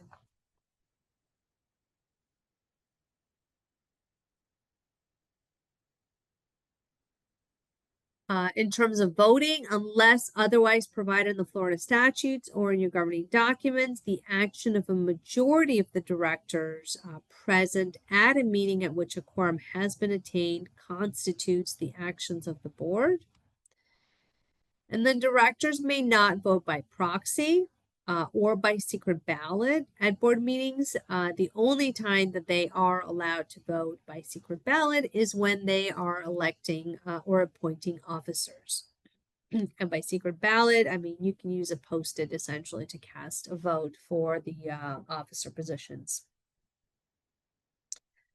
A director who is present at a board meeting at which action on any corporate matters taken is presumed to have assented to the action taken unless he or she votes against such action or abstains from voting. Now, committee meetings. Meetings of a committee to take final action on behalf of the board or to make recommendations to the board regarding association budget are always subject to meeting notice requirements and cannot be exempted. So these two types of committee meetings or meeting gatherings are always subject to the meeting requirement. Okay, which means you have to duly notice and post. You have to duly post notice of the committee meeting. Now, meetings of committees that do not take final action on behalf of the board or make recommendations to the board regarding association budget can be exempted from the notice requirement only if those meetings are exempted in the association bylaws. Okay, so you would specifically have to amend your bylaws to exempt these types of meetings from the notice requirement. All right, we're almost at the end. I think we have insurance and conflict of interest, and then we should be wrapping this up. So probably another 15 minutes or so. Okay, insurance. And folks, if you haven't already done so, enable your chat area so you see it, just simply so you see the chat area. That's where when Kerstin gets to the last couple of slides in about 10 minutes or so, like she said, 10, 15 minutes, we're going to place the link for the required evaluation in that chat area. You'll click it, fill it out, submit it, then you'll be able to download and save the slides instantly. All right, back to you. All right.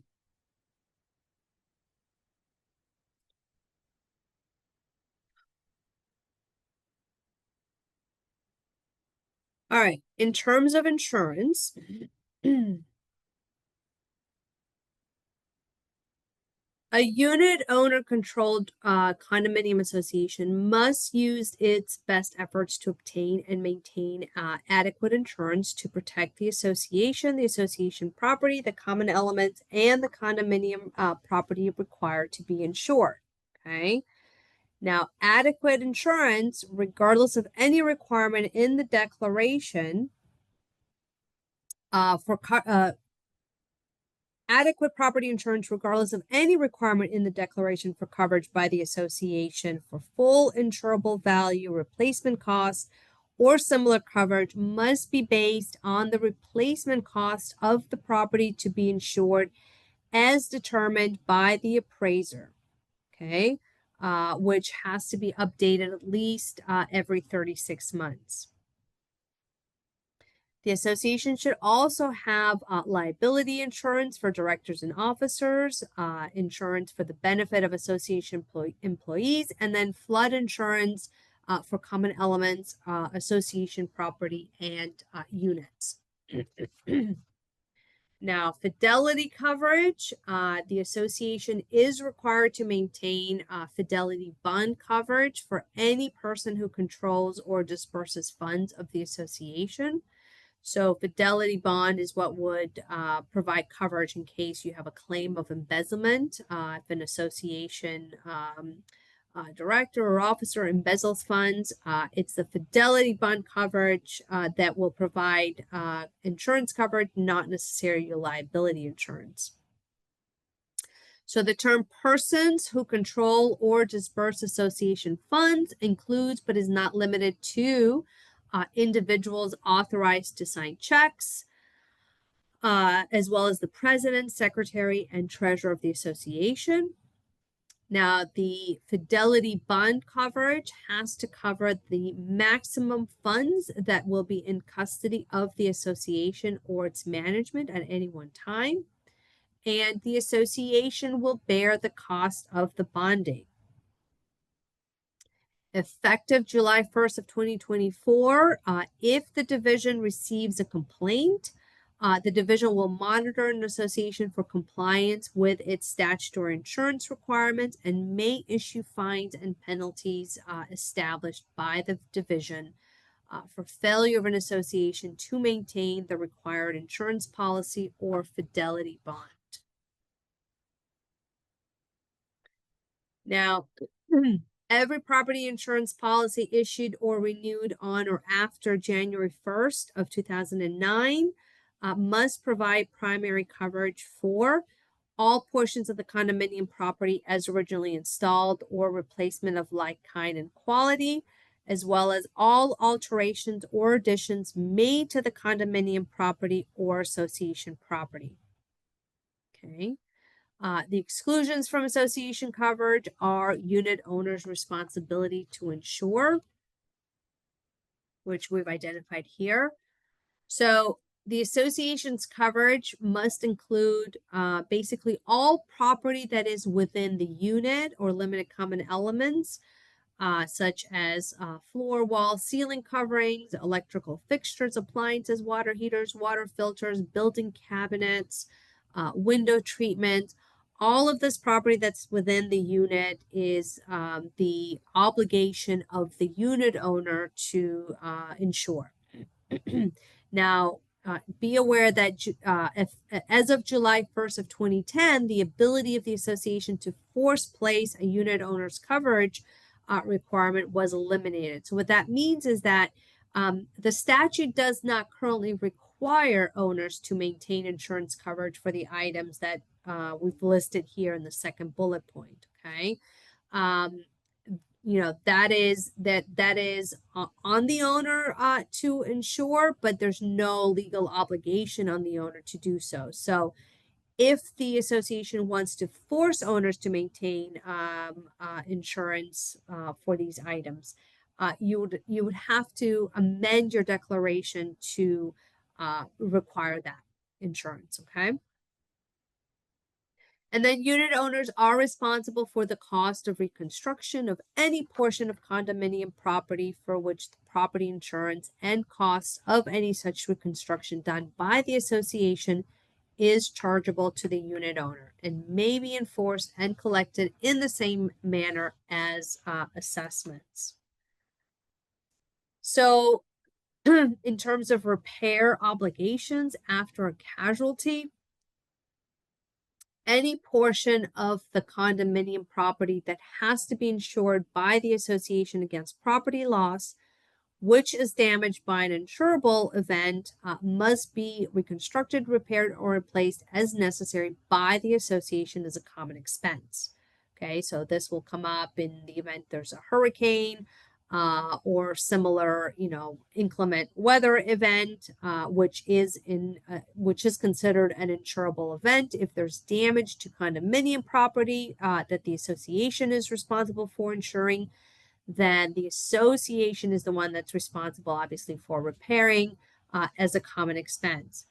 Now, the unit owners are responsible for the cost of reconstruction of any portion of the condominium property which the owner is required to maintain insurance, as well as any portion of the condominium property not paid by insurance proceeds if such damage is caused by the intentional conduct, negligence, or the failure of the owner to comply with your governing documents. Okay.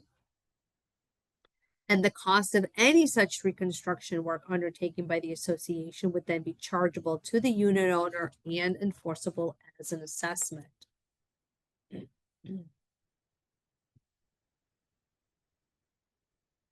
Now, the association is not obligated to pay for any reconstruction or repair expense due to property loss to any improvement installed by current owner or former owner of the unit or by the developer if the improvement benefits only the unit for which it was installed and is not part of the standard improvements installed by the developer on all units, okay, whether or not such improvement is located within the unit. So this means, let's say owners installed balcony tiles, right? So they installed tile on the balcony that was done by the owner, not the original developer. In that instance, the association would not be liable, would not be obligated to replace that those tiles if that was something that was installed by the unit owner. Now, in the absence of an insurable event, if there's damage that's not caused by an insurable event, then the association and owner will be responsible for the repair, replacement, or maintenance as determined by your declaration. Okay, so if there's damage that's caused by something that is not otherwise considered an insurable event, then you'd have to look at your documents to see who is responsible for what. All right, conflicts of interest. I think these are maybe 5 more slides and then we're done. Okay, so directors, officers, and relatives of directors have to disclose to the board any activity that will be construed as a conflict of interest. Well, what is a conflict of interest?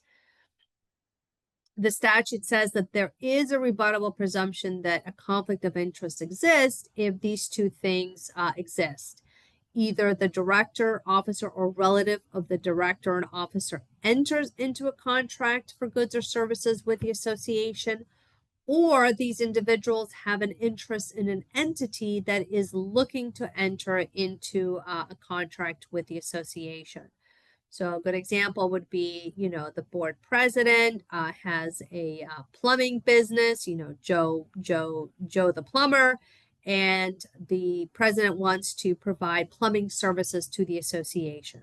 Okay, there is a presumption that there's a conflict of interest in that case because the president has an interest in Joe's plumbing company. So the statute does not prohibit necessarily the association from entering into a contract with the Joe Plumbing's company, but it does lay out a procedure for the board to follow in order to approve that transaction that's subject to a conflict of interest. So first, if a director, officer, or relative of the director or officer proposes to engage in an activity that's a conflict of interest, that activity has to be listed on, and all contracts related to that activity have to be attached to the meeting agenda. Then the contract or the transaction that is subject to the conflict of interest has to be approved by 2/3 of the directors present. And that's 2/3 of the other directors. So the director or officer or relative of the director or officer who has an interest in this contract or this transaction, they can't vote. They have to recuse themselves. So any activity that is for any transaction that is subject to the conflict of interest, the individual at issue can come to the board meeting. They can do a presentation on the proposed service, but then they would have to leave the meeting in order for the other directors to vote. The attendance of the director or officer with a possible conflict of interest at the board meeting is sufficient to constitute a quorum, so that individual can come to the meeting, be present, and be counted towards quorum, even though that individual will later have to leave the meeting so that the rest of the board can vote. And then a director officer who is a party to or has an interest in the activity has to recuse themselves. Now, if the board votes against the proposed activity, the director or officer or relative of the director or officer have to notify the board in writing of his or her intent not to pursue the proposed activity, or they have to withdraw from office. And then, presuming that the board did approve this transaction or contract that's subject to the conflict of interest, then at the next regular or special meeting of the owners, the existence of the contract or transaction must be disclosed, and upon a motion of any member of the association, the contract may be canceled by a majority vote of the members present. So the members have the opportunity to consider this contract as well as disapprove it. And if the membership ends up voting to cancel that contract, that is a subject of conflict of interest, then the association would have to cancel the contract and would only be liable for the cost of services or goods provided up to the time of termination, and would not be responsible for any liquidated damages or any penalties for terminating early. And if the board finds that an officer director has violated the conflict of interest provision, the officer director is deemed removed from office and vacancy filled according to law.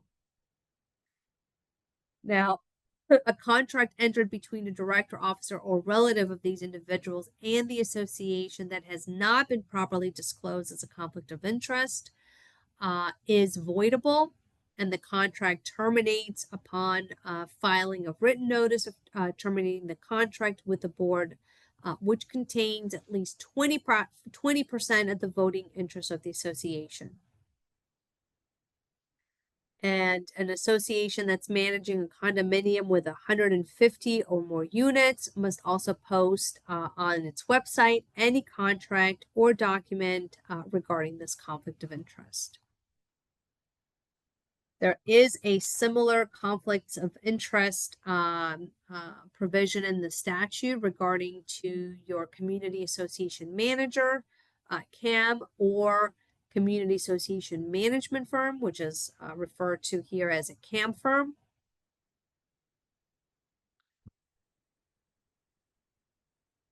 So essentially, the CAM or the CAM firm, including any directors, officers, or persons with any financial interest in the CAM firm or relatives of these individuals, have to disclose to the board any activity that may be construed as a conflict of interest. And what is a conflict of interest? Well, there is a rebuttable presumption that a conflict of interest exists if your CAM or CAM firm, including directors, officers, or persons with financial interest in the CAM firm or relatives of these individuals, enter into a contract for goods or services with the association for services other than management services, or they have an interest in an entity that is looking to enter into a contract with the association for services other than management services.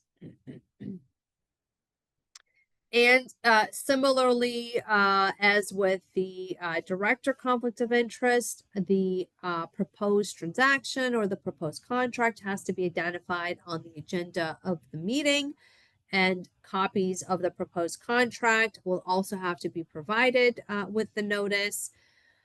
The disclosure of the conflict of interest has to be entered in the minutes of the meeting. And the approval of the contract, the contract has to be approved by a vote of 2/3 of the directors present. And then similarly, at the next regular or special meeting of the members, the existence of the conflict of interest and the contract must be disclosed to the members.